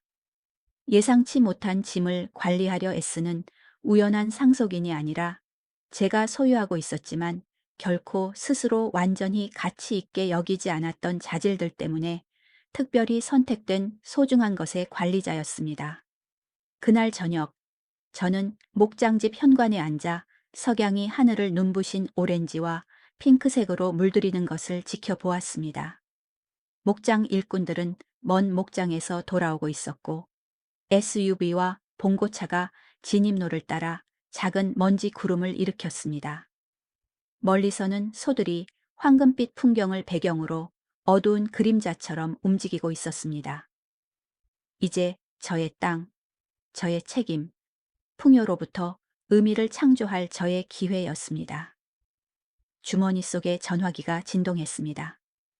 모르는 부산 번호에서 온 문자 메시지였습니다. 얘기해야 해. 여기 복잡해. 준우. 준우. 석 달간의 침묵 끝에 이제서야 연락이 왔습니다. 옛날에 저였다면 소원했던 아들과의 어떤 관계라도 갈망하며 즉시 답장했을 겁니다. 새로운 저는 건강한 경계가 무엇인지, 생산적인 대화가 되기 전에 어떤 조건들이 설정되어야 하는지 더 신중하게 고려했습니다. 저는 답장하지 않고 전화기를 옆에 두었습니다. 거절이 아니라 신중한 멈춤이었습니다.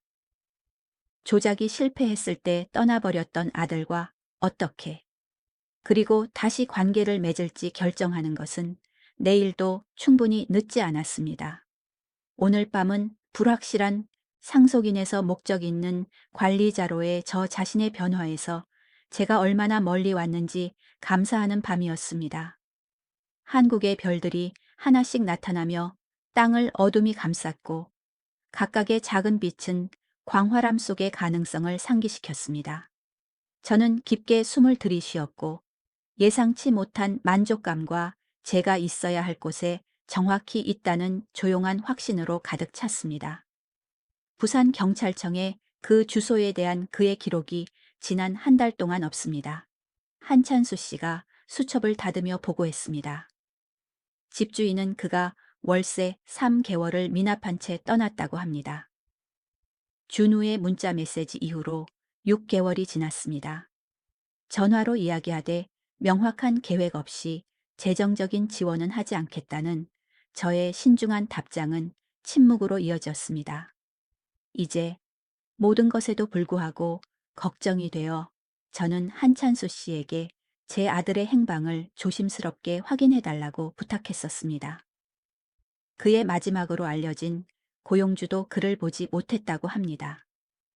한찬수 씨가 계속했습니다. 하지만 그가 의심스러운 사업 관행을 가진 일부 부동산 투자자들과 얽혔다는 소문이 있습니다. 그 의미가 우리 사이에 감돌았습니다. 재윤 오빠의 일기장은 준우의 의심스러운 재정적 벤처들의 패턴을 자세히 기록하고 있었습니다. 그가 경상도를 떠난 후에도 그 길을 계속하고 있는 것 같았습니다. 확인해 주셔서 감사합니다. 저는 그날의 일에 집중하기 위해 어머니의 걱정을 밀어내며 말했습니다. 더 알게 되는 것이 있으면 알려주세요. 오늘은 하나의 이정표가 되는 날이었습니다. 농업훈련센터에 첫 수확이 있었거든요. 6개월 전 개념에 불과했던 것이 이제는 번성하는 현실이 되었습니다. 지속 가능한 방법으로 재배된 이 에이커의 채소, 자리를 잡기 시작한 작은 과수원, 그리고 이미 군 전역의 농업 관련 직책에 고용된 20명의 졸업생들이 있었습니다. 저는 기공식부터 기능적인 시설로 프로젝트가 얼마나 빨리 진전되었는지 여전히 놀라워하며 센터로 운전했습니다. 교실, 가공구역, 그리고 행정사무실이 있는 실용적인 건물은 깔끔하게 관리된 시범 정원으로 둘러싸여 있었습니다. 남쪽을 향한 지붕에는 태양광 패널이 빛나고 있었는데 이는 환경적 지속 가능성에 대한 우리의 약속의 일부였습니다. 김소연 박사가 손에 클립보드를 들고 입구에서 저를 맞이했습니다. 지역 뉴스팀이 이미 와 있습니다. 푸드뱅크 파트너십에 대해 인터뷰하고 싶다고 합니다. 그 파트너십은 제가 가장 자랑스러워하는 성과였습니다. 프로그램 참가자들이 재배한 음식이 도움이 필요한 지역사회 구성원들에게 직접 전달되는 시스템으로 배움과 의미 있는 영향 사이에 직접적인 연결을 만들어냈습니다. 2,000파운드가 넘는 신선한 농산물의 첫 배달이 오늘 예정되어 있었습니다. 우리가 수확 구역으로 걸어가는 동안 저는 일꾼들 사이에서 익숙한 인물을 발견했습니다. 강 서장님, 제복 대신 청바지와 작업복 셔츠를 입고 배달 트럭에 야채 상자를 싣는 것을 돕고 있었습니다. 강 서장님께서 토요일에 자원봉사를 오셨어요. 김소연 박사가 제 시선을 따라가며 설명했습니다. 그는 저희의 가장 일관된 후원자 중 한 분입니다. 지난 몇 달 동안 서장님은 재단 행사와 목장 모임에 정기적으로 나타나는 사람이 되었습니다. 우리의 직업적인 관계는 점차 우정으로 발전했습니다. 그의 건조한 유머와 솔직한 태도는 제 새로운 삶의 복잡함에 환영받는 대조를 이루었습니다.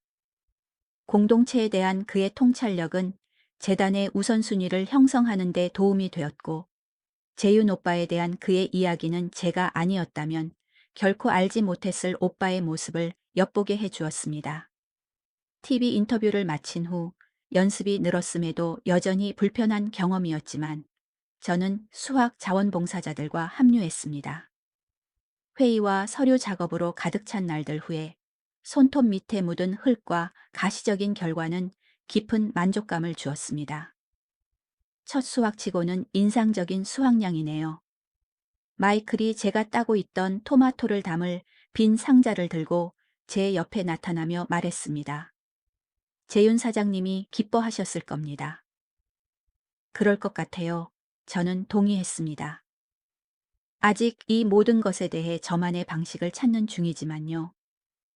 그것이 바로 그분이 선생님을 선택하신 이유입니다.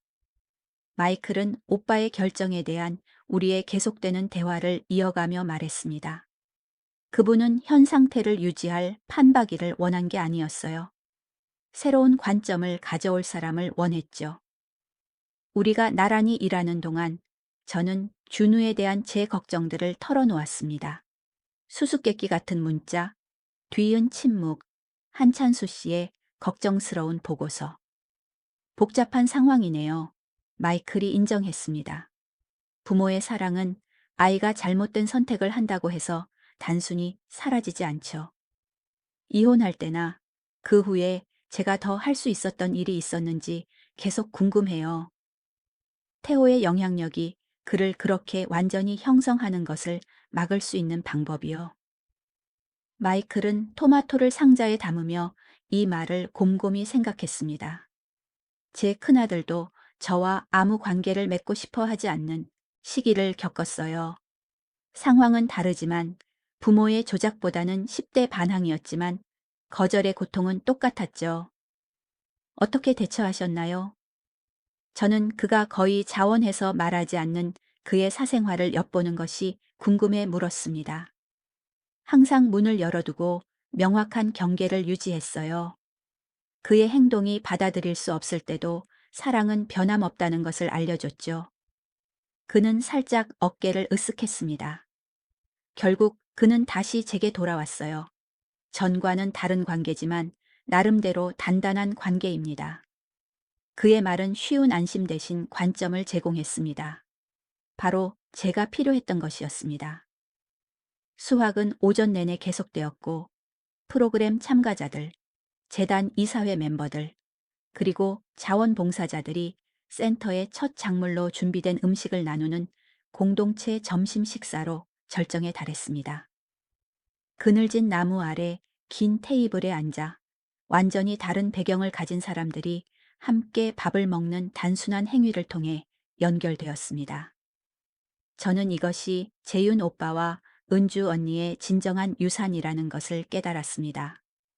부 자체는 물론 공동체를 건설하고 경제적 상황에 의해 분리될 수 있었던 사람들을 연결할 수 있는 그 잠재력이었습니다. 관리자로서의 저의 역할은 단순히 자산을 관리하는 것이 아니라 이러한 연결, 의미 있는 영향의 가능성을 육성하는 것이었습니다. 행사가 끝나갈 무렵 김선미가 다가왔고 그녀의 표정은 예외적으로 걱정스러웠습니다. 이 선생님, 본체에 상황이 있습니다. 한 팀장이 조심스럽게 알려드리라고 부탁했습니다. 제 첫 생각은 준우였습니다. 어떤 상황이죠? 선생님 아드님이 도착했습니다. 그녀는 제 의심을 확인해 주었습니다. 아무래도 몹시 불안정한 상태인 것 같습니다. 한 팀장이 그를 게스트하우스에 있게 했고 돌아오기 전에 미리 아시는 게 좋다고 생각했습니다. 곁에서 듣고 있던 마이클은 저를 다시 데려다 주겠다고 했습니다. 제가 남아있을 수도 있고 갈 수도 있습니다. 원하시는 대로요. 그는 그의 선택이 전적으로 제게 달려있음을 분명히 하는 어조로 덧붙였습니다. 남아있어줘. 저는 결정했습니다. 관점이 필요할지도 몰라. 본관으로 돌아가는 차 안은 긴장으로 가득했습니다. 준우가 몇 달간의 침묵 끝에 갑작스럽게 불안정한 상태로 묘사된 것은 화해보다는 문제를 암시했습니다. 한찬수 씨는 본체에서 우리를 맞았고 그의 전문적인 태도는 확고했습니다. 이준우 씨가 약 40분 전에 도착했습니다. 행색이 단정치 못하고 아마도 약물에 취한 것 같습니다. 그는 선생님을 즉시 만나고 싶어 합니다. 혼자서요. 돈 때문인가요? 저는 마음속으로 준비하며 물었습니다. 구체적으로 말하지는 않았지만 선생님과 단둘이 얘기하고 싶다고 계속 고집했습니다. 저는 마이클과 눈빛을 교환했고 그의 미묘한 고갯짓은 지지와 함께 주의를 전했습니다. 그럼 서재에서 만나죠. 저는 결정했습니다. 한 팀장님, 근처에 계세요. 강 서장님께서 처음에는 저와 동행하실 겁니다. 서재에서 기다리고 있던 남자는 9달 전 도착했던 자신감 넘치는 조종자와 거의 닮지 않았습니다. 준우의 값비싼 옷들은 구겨진 카키색 바지와 얼룩진 폴로 셔츠로 대체되어 있었습니다. 그의 머리는 헝클어져 있었고 그의 얼굴은 혈색 없는 눈 밑에 짙은 다크서클이 드리워져 있었습니다. 엄마. 그 단어에 그의 목소리가 살짝 갈라졌습니다. 마침내 준우야. 저는 평가하듯 제 목소리를 중립적으로 유지했습니다. 이분은 가족의 친구인 강지호 경찰서장님이야. 준우의 시선은 마이클에게 향했다가 다시 제게 돌아왔습니다. 그의 겉보기에는 불안정한 상태 속에서도 계산이 보였습니다. 엄마와 단둘이 이야기해야 합니다. 강 서장님은 잠시 계실 거야. 저는 단호하게 대답했습니다. 무슨 일로 경상도에 돌아왔니? 여러 감정이 준우의 얼굴을 스쳐 지나갔습니다. 사적인 대화가 방해받은 것에 대한 좌절감, 절망, 그리고 체념. 저 공영에 처했어요. 그는 마침내 인정했습니다. 심각한 문제? 법적인 문제인가? 마이클이 비난이 아닌 전문적인 어조로 물었습니다. 준우는 망설이다 고개를 끄덕였습니다. 제가 부산에서 일했던 투자그룹이요. 수사가 진행 중이고 증권 사기 혐의가 있습니다. 저는 그들이 뭘 하는지 몰랐어요. 정말 몰랐어요. 하지만 제 이름이 서류에 있습니다. 이야기는 조각조각 드러났습니다. 외국인 투자자들, 위조된 부동산 평가, 수십억 원의 횡령된 자금에 대한 사기. 준우는 자신이 단지 고객 관계를 위한 얼굴 역할만 했고 뒤에서 벌어지는 사기성 운영은 몰랐다고 주장했습니다. 이 제한적인 책임이 진실인지 편리한 허구인지는 불분명했습니다. 명백한 것은 그의 절박함이었습니다. 그들은 희생양을 찾고 있어요. 그는 결론지었습니다. 그리고 제 과거를 보면 예전 사업들도 문제가 많았었으니 이전 피해자들. 저는 부드럽지만 단호하게 정정했습니다. 그는 움찔했지만 그 점에 대해 논쟁하지 않았습니다. 도움이 필요해요. 변호사요. 이 문제가 해결되는 동안 머물 곳도요. 보고 싶었어요. 라거나 떠났던 것에 대해 미안해요. 라거나 우리의 마지막 고통스러운 만남에 대한 어떤 인정도 없었습니다. 그냥 필요하다였습니다. 어머니의 의무가 모든 과거의 배신을 압도할 것이라는 기대감에 직면하여 마이클은 침묵을 지켰고 제가 대답을 고려하는 동안 그의 존재는 저를 진정시키는 힘이 되었습니다. 제 앞에 있는 아들이 진정한 공영에 처한 것은 분명했습니다. 하지만 그의 접근 방식은 여전히 거래적이었고 저를 정당한 감정과 경계를 가진 사람이라기보다 주로 자원으로 보았습니다. 내가 적절하게 제공할 수 있는 도움이 무엇인지 고려해 봐야겠구나. 저는 마침내 말했습니다. 내가 목장의 법률팀과 상의하는 동안 오늘 밤은 게스트하우스에 머물 수 있어. 안도감이 그의 얼굴을 덮쳤습니다. 고맙습니다. 엄마가 이해해 주실 줄 알았어요. 이해하는 것과 가능하게 하는 것은 다른 거야, 준우야. 저는 흔들리지 않는 눈맞춤을 유지했습니다. 어떤 도움도 조건이 따를 거야. 완벽한 정직, 책임감, 그리고 너를 이런 상황으로 계속 이끌었던 패턴들을 다루기 위한 전문적인 상담. 안도감은 사라지고 다시 계산적인 표정으로 대체되었습니다. 물론이죠. 엄마가 필요하다고 생각하는 건 뭐든지요.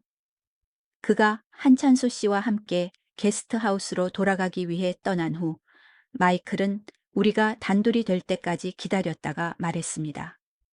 복잡하네요. 그는 간단히 관찰했습니다. 아주요. 저는 의자에 주저앉았고 감정적인 피로가 갑자기 저를 덮쳤습니다. 그는 여전히 우리를 가족으로 다시 연결하기보다는 저를 목적을 위한 수단으로 보고 있어요. 맞습니다. 하지만 그는 완전히 사라지는 대신 이곳으로 왔습니다. 그것은 무언가입니다. 저는 이 관점을 고려했습니다. 진정한 변화에 대한 희망이 있다고 생각하세요? 마이클은 신중하게 단어를 선택했습니다. 저는 사람들이 적절한 동기가 부여되면 변할 수 있다고 생각합니다. 그의 동기가 즉각적인 자기 보존을 넘어 확장되는지는 아직 두고 볼 일이죠. 그의 신중한 평가는 저 자신의 불확실성을 반영했습니다. 제 아내 어머니는 구원의 이 위기가 마침내 태호가 심어 놓았던 패턴들을 깨뜨릴 가능성에 대해 믿고 싶었습니다. 하지만 제가 되어가는 더 현명한 여성은 진정한 변화가 절박함 이상의 것을 요구한다는 것을 인식했습니다. 그것은 어려운 내면의 일을 하려는 진정한 의지가 필요했습니다. 나라면 어떻게 할 것 같아요? 저는 그의 관점을 소중히 여기며 물었습니다. 책임감이 따르는 도움, 명확한 경계, 전문적인 지원을 제공할 겁니다. 그는 살짝 웃었습니다. 기본적으로 선생님께서 이미 제안하신 것과 같습니다. 제 본능이 확인되자 안심이 되었습니다. 9개월 전, 저는 아들과의 어떤 관계라도 되찾고 싶어 필사적으로 조건 없이 제 팔과 수표책을 내밀었을지도 모릅니다. 이제 저는 그런 무조건적인 구원이 그를 이 지점까지 이끌었던 패턴들을 영속시킬 뿐이라는 것을 깨달았습니다. 그를 돕고 싶어요. 저는 인정했습니다. 하지만 그를 더 해치게 하거나 다른 사람들에게 해를 끼치게 하면서는 아닙니다. 그 균형, 마이클이 조용히 말했습니다. 그것이 부모의 사랑 중 가장 심오한 표현이죠. 저녁이 목장에 내렸을 때 저는 서재 창문에서 게스트하우스에 불이 켜지는 것을 보았습니다. 제 아들은 다시 제 지붕 아래에 있었습니다. 우리의 관계는 여전히 복잡했지만 이제는 새로운 맥락에서 존재하고 있었습니다. 제가 절망적인 희망이 아니라 힘과 명확성의 위치에서 우리의 관계에 접근하는 맥락이었습니다. 다음에 무엇이 오든 어려울 것입니다. 하지만 처음으로 저는 그 도전에 대등하게 맞설 수 있다고 느꼈습니다. 잃어버린 것의 아픔에 의해 규정되지 않고 제가 된 사람에 기반하여요. 1년이라니.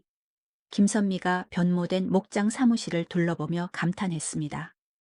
선생님께서 이곳에 오신 지 겨우 1년밖에 안 됐다는 게 믿기지 않네요. 제가 유산을 알게 된 그 초현실적인 날로부터 정확히 12달이 지났습니다. 그 기념일은 여정에 대한 성찰을 불러일으켰습니다. 압도된 신참에서 자신감 있는 관리자로, 상실에 의해 정의되던 사람에서 의미 있는 영향을 창출하는 여성으로.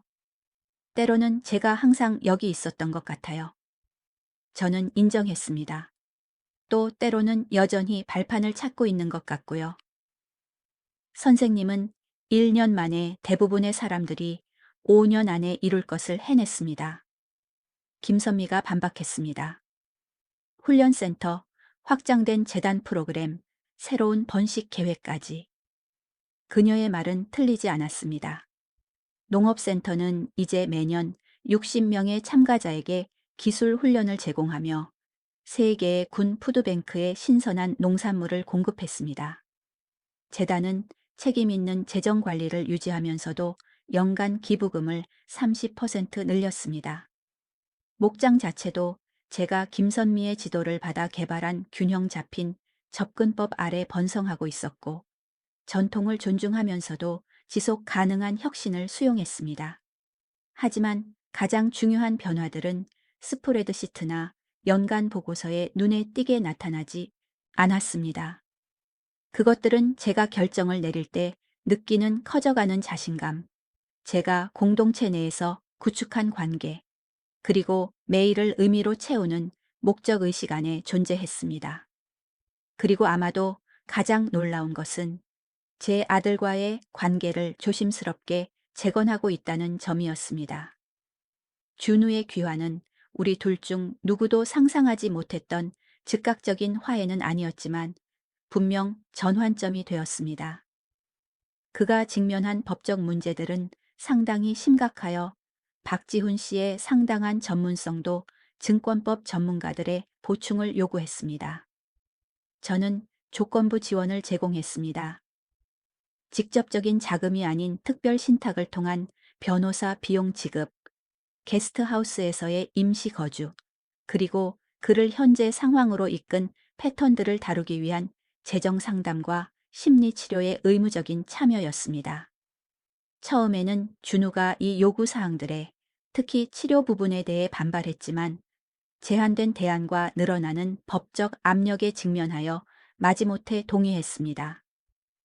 이 합의가 시작된 지 석 달 만에 복잡함 속에서 예상치 못한 진정한 연결의 순간들이 나타나기 시작했습니다. 아버지의 영향력 아래 숨겨져 있던 제가 기억하는 아들의 모습이 잠깐씩 비쳤습니다. 박 변호사님께서 분기별 검토를 위해 오셨습니다. 한찬수 씨가 문간에서 제 생각을 방해하며 알렸습니다. 박지훈 씨는 평소에 전문적인 태도로 들어왔지만 몇 달 동안 함께 일하면서 우리 사이의 형식적인 태도는 부드러워졌습니다. 이 선생님, 재단 감사 결과가 나왔습니다. 모든 지표에서 모범적인 결과입니다. 우리는 상세한 보고서들을 검토하기 시작했습니다. 재정 성과, 프로그램 결과, 행정 효율성. 그 숫자들은 사려 깊은 관리와 의미 있는 영향, 그리고 단순히 부 자체를 영속시키기보다는 진정한 공동체의 필요를 향해 자원이 향하고 있다는 이야기를 들려주었습니다. 논의할 다른 것이 있습니다. 박지훈 씨가 검토를 마치며 말했습니다. 개인적인 문제입니다. 선생님 오라버니인 김재윤 씨께서 선생님께서 유산을 관리하신 지 1년 후에 이것을 드리라고 지시하셨습니다. 그는 봉인된 봉투를 우리 사이의 책상 위에 놓았습니다. 재윤 오빠의 독특한 필체로 제 이름이 쓰여 있었습니다. 선생님께서 개인적으로 읽으시도록 자리를 비켜드리겠습니다. 박지훈 씨가 제안하며 일어섰습니다. 아니요, 계세요. 저는 갑자기 오빠로부터 온 마지막 소통에 증인이 필요하다고 느꼈습니다. 조심스러운 손가락으로 봉인을 뜯고 한 장의 페이지를 펼쳤습니다. 사랑하는 윤서에게 이 편지를 읽고 있다면 너는 나와 은주가 함께 쌓은 것의 관리자로서 첫 해를 성공적으로 헤쳐나갔다는 뜻이다. 나는 네가 이 도전에 맞설 것이라고 결코 의심하지 않았다. 비록 너는 스스로에 대해 많은 의심을 가졌을지라도 말이다. 우리가 어렸을 때 너는 항상 어머니께서 강철과 비단이라고 부르셨던 조용한 강인함을 보여주었다. 접근 방식은 부드럽지만 핵심은 부서지지 않았다. 삶의 도전들이 그 강인함을 잊게 만들었을지 모르지만 나는 결코 잊지 않았다. 나는 너를 상속인으로 선택한 것이 네가 교사였기 때문이 아니라 바로 그 이유 때문에였다. 너는 진정한 분은 은행 계좌로 측정되는 것이 아니라 개선된 삶, 실현된 잠재력, 강화된 공동체로 측정된다는 것을 이해한다. 돈과 재산은 단지 더 큰 목적을 위한 도구일 뿐이다. 이제 너는 내가 예상했던 도전들, 어쩌면 아들의 유산에 대한 반응과 내가 예상할 수 없었던 많은 것들을 겪었을 것이다. 네가 이 편지를 읽고 있다는 사실은 네가 내가 항상 네 안에 있다고 믿었던 성실함과 지혜로 그것들을 헤쳐나갔다는 뜻이다. 목장, 재단, 사업, 이 모든 것은 이제 내 비전에 따라 형성될 너의 것이다. 나의 유산은 내가 만든 것이 아니라 네가 그것으로 무엇을 할지에 달려 있다. 자부심과 사랑을 담아 너의 오빠 재윤이. 편지를 내려놓자 눈물이 시야를 흐렸습니다. 죽은 지 1년이 지난 지금도 재윤 오빠는 여정을 인정하면서도 앞으로 나아갈 길을 격려하며 저에게 확인과 도전을 동시에 제공할 방법을 찾았습니다. 그분은 놀라운 성견지명을 가지고 계셨습니다. 박지훈 씨가 조용히 관찰했습니다. 네, 저는 동의하며 오빠가 준우의 반응, 공동체의 초기 회의론, 그리고 제가 그가 저를 위해 선택한 역할로 성장해 나간 것을 얼마나 정확하게 예측했는지 생각했습니다. 살아생전에 그분을 더 잘 알았더라면 좋았을 텐데요. 여러 면에서 선생님께서는 그분의 유산을 통해 그분을 알게 되셨습니다. 박지훈 씨가 제안했습니다. 그리고 그분은 그분께 중요했던 모든 것을 선생님께 맡길 만큼 선생님을 잘 아셨습니다. 이 관찰의 진실이 편안한 숄처럼 저를 감쌌습니다. 목장을 관리하고 재단을 확장하고 그를 알았던 사람들과 연결되면서 저는 정말로 삶에서의 제한적인 만남이 허락했던 것보다 제 오빠에 대해 더 깊은 이해를 발전시켰습니다. 그날 오후 늦게 저는 봄 졸업식이 열리고 있는 훈련센터로 운전했습니다. 10대부터 노인까지 다양한 연령대의 60명의 참가자들 모두는 기회가 제한적이었던 배경을 가지고 있었지만 지속 가능한 농업 관행, 식품 가공, 그리고 경영 관리에 대한 수료증을 받고 있었습니다. 모임 뒤편에서 저는 김소연 박사가 각 이름을 호명하는 것을 지켜보았습니다. 졸업생들은 그들의 자세에서 자부심을 발산하며 소박한 무대를 가로질러 걸어갔습니다. 그들은 단순히 프로그램을 마친 학생들이 아니라 삶의 궤적이 의미 있게 바뀐 개개인들이었습니다. 보기 좋지 않나요? 마이클의 목소리가 제 옆에서 들려왔고 그도 저와 함께 의식을 지켜보러 왔습니다. 우리 사이의 우정은 몇 달에 걸쳐 깊어졌고 우리 둘 다 서두르지 않고 진전시킨 관계는 점점 더 소중해졌습니다. 투자된 돈의 가치를 넘어선 것이죠. 저는 동의했습니다. 그는 수료증을 받고 있는 한 젊은 여성을 향해 고개를 끄덕였습니다. 저기 주다해는 법원이 이 프로그램을 대안으로 승인하기 전까지는 경미한 범죄로 감옥에 갈 수도 있었죠. 이제 그녀는 군청의 연장사무소에 고용되었습니다. 완전히 달라졌죠. 두 번째 기회, 변모, 인정받고 육성된 잠재력. 이러한 주제들은 재단의 일뿐만 아니라 저의 개인적인 여정도 정의하게 되었습니다.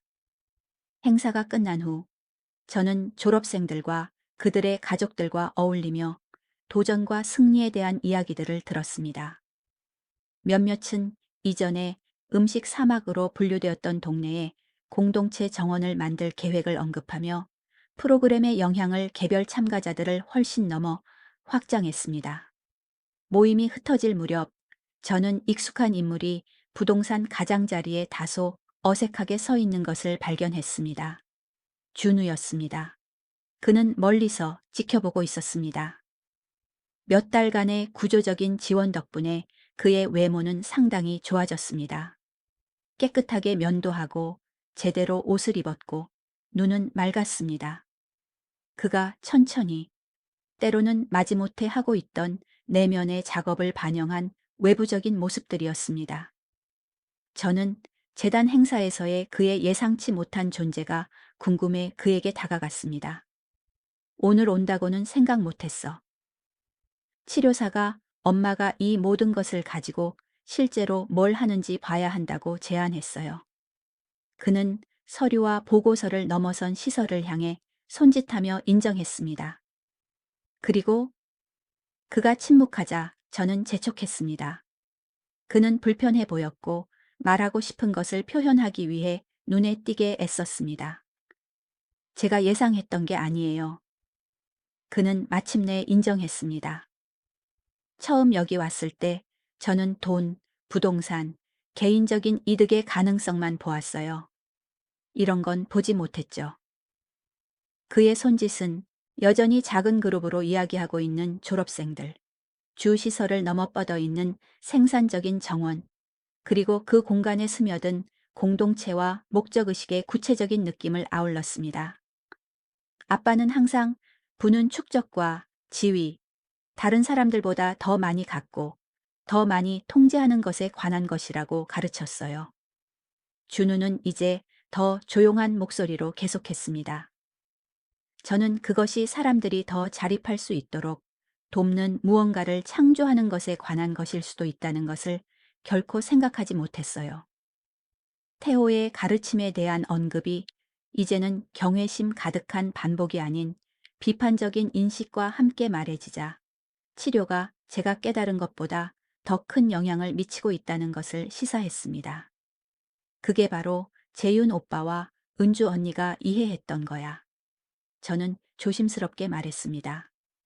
목적이 없는 분은 축복이 아니라 짐이 된다는 것을. 준우는 천천히 고개를 끄덕였습니다. 그의 표정은 태호의 영향력이 그의 시각을 거래와 조작으로 좁히기 전에 호기심 많던 아이였을 때 이후로 처음 보는 사려 깊은 모습이었습니다. 제 법적 상황이 나아지고 있어요. 그는 살짝 화제를 바꾸며 말했습니다. 증거들이 제가 사기의 기획 단계에는 관여하지 않았고 실행 단계에만 관여했다는 것을 보여줍니다. 검사가 주요 조직자들에 대한 증언을 하는 대가로 형량을 줄여주는 것을 고려하고 있습니다. 그거 좋은 소식이구나. 저는 우리 사이의 복잡한 역사에도 불구하고 진심으로 안도하며 인정했습니다. 여전히 대가를 치러야겠지만요. 그는 새로운 책임감이 엿보이는 어조로 계속했습니다.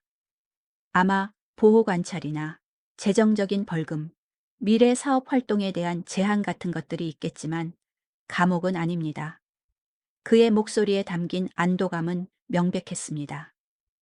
목장에 처음 왔을 때의 그의 허세에도 불구하고 준우는 진심으로 투옥을 두려워했습니다.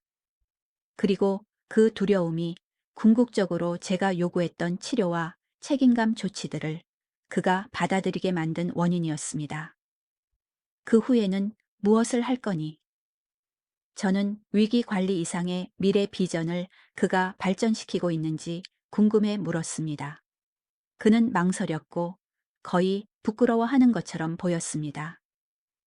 사실 재단의 금융 문맹 퇴치 코디네이터와 이야기하고 있었어요. 그들은 저의 지식을 활용해서 사람들이 사기성 계획을 만드는 대신 그런 계획을 피할 수 있도록 돕는 교육 프로그램을 개발할 사람들이 필요하다고 해요. 그 아이러니는 우리 둘 모두에게 분명했습니다. 그가 이전의 착취를 위해 사용했던 기술들이 잠재적으로 보호와 교육을 향해 재지정될 수 있다는 것이었습니다. 이것이 진정한 변모를 나타내는 것인지 아니면 단순히 실용적인 적응인지는 아직 두고 볼 일이었지만 그것은 제가 1년 전에는 예측하지 못했을 방향으로의 움직임이었습니다. 수습직이 될 겁니다. 그는 재빨리 덧붙였습니다. 감독을 받고요. 재단 자금에 대한 접근 권한도 없고요. 그냥 다음에 뭘 할지 알아내는 동안 건설적인 일을 할 기회죠. 이 설명 속에 숨겨진 요청이 우리 사이에 걸려 있었습니다. 그의 한계를 인정하고 적절한 경계를 받아들이는 그의 첫 번째 접근이었습니다. 통제나 자원을 요구하는 것이 아니라 신중하게 정의된 매개변수 내에서 기여하겠다고 제안하는 것이었죠. 김소연 박사님과 가능성에 대해 이야기해 볼게. 저는 약속하거나 무시하지 않고 말했습니다. 재단은 엄격한 고용 절차가 있어. 이해합니다. 그는 이 절제된 대답을 몇 달 전이라면 사용했을 좌절이나 조작적인 전술 없이 받아들였습니다. 고려해 주셔서 감사합니다. 우리가 각자의 차로 걸어가는 동안 준우는 옆으로 저를 힐끗 보았습니다. 그 경찰서장님은 자주 오시는 것 같네요. 그 말에는 판단이 없었고 그저 신중한 호기심만 있었습니다. 마이클과의 제 관계는 직업적인 관계에서 우정으로 그리고 더 개인적인 무언가로 점차 발전했습니다. 우리 둘 다 우리가 겪고 있는 중요한 삶의 전환을 존중하며 신중한 속도로 나아가고 있었습니다. 마이클은 좋은 친구였어. 저는 간단하게 대답했습니다. 재윤 오빠를 잘 알았어. 공동체에 대해 더 잘 이해하도록 도와줘. 준우는 고개를 끄덕이며 더 자세한 내용을 묻지 않고 이 설명을 받아들이는 것 같았습니다. 경계에 대한 존경이 커지고 있다는 또 다른 작은 신호였습니다. 우리가 각자의 차에 도착했을 때 그는 어색하게 멈춰 섰습니다. 엄마, 제가 미안하다는 말이 모든 것을 다 담을 수 없다는 걸 알지만 이혼 후에 사라졌던 것, 돈 때문에만 나타났던 것, 엄마를 조종하려 했던 것에 대해 정말 미안합니다. 그의 사과는 완벽하지는 않았지만 제가 그에게서 몇 년 동안 들어보지 못했던 진심을 담고 있었습니다. 전술적인 행동이 아니라 책임감으로 향하는 주저하는 한 걸음이었습니다. 그렇게 말해줘서 고맙다. 저는 사과를 무시하지도 즉각적인 용서를 해주지도 않으며 인정했습니다. 신뢰를 재건하려면 아직 갈 길이 멀지만 이것은 시작이야. 그는 이 절제된 대답이 공정하다고 받아들이며 고개를 끄덕였습니다. 나중에 목장에서 봐요.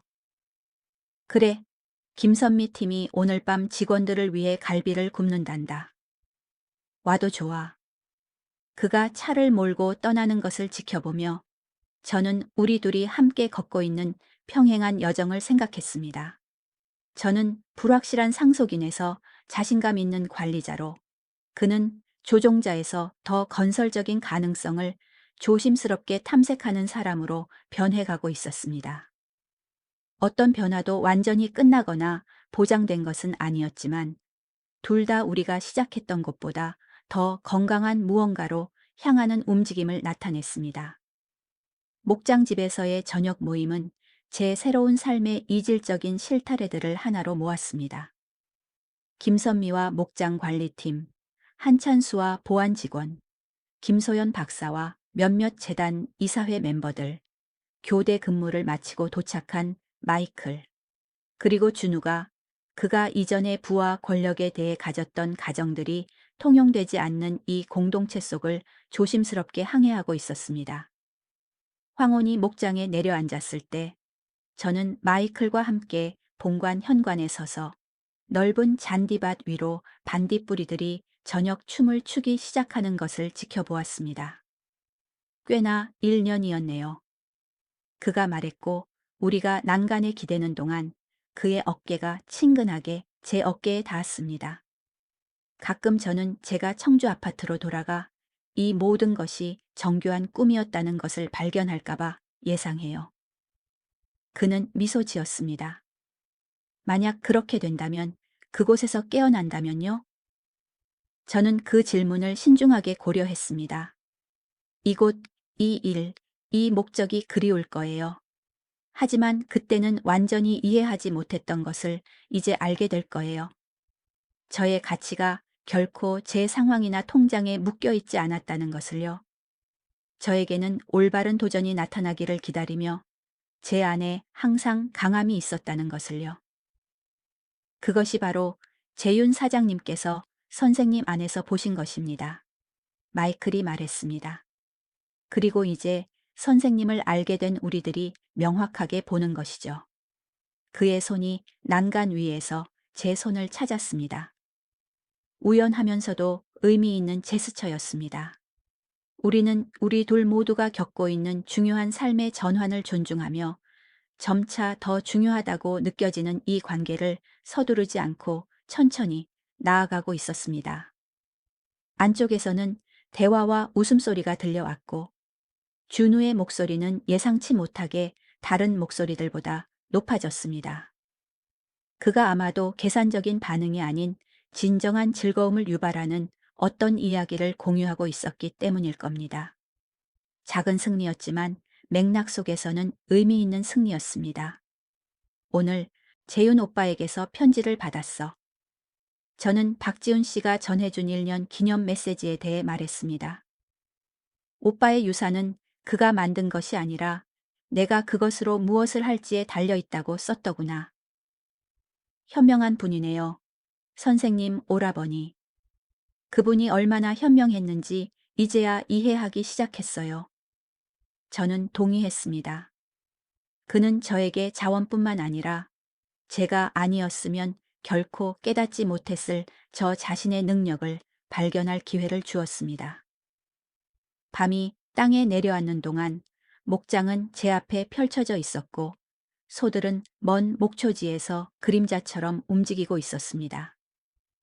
이제 저의 땅, 법적으로뿐만 아니라 더 깊은 연결과 책임감의 의미에서요.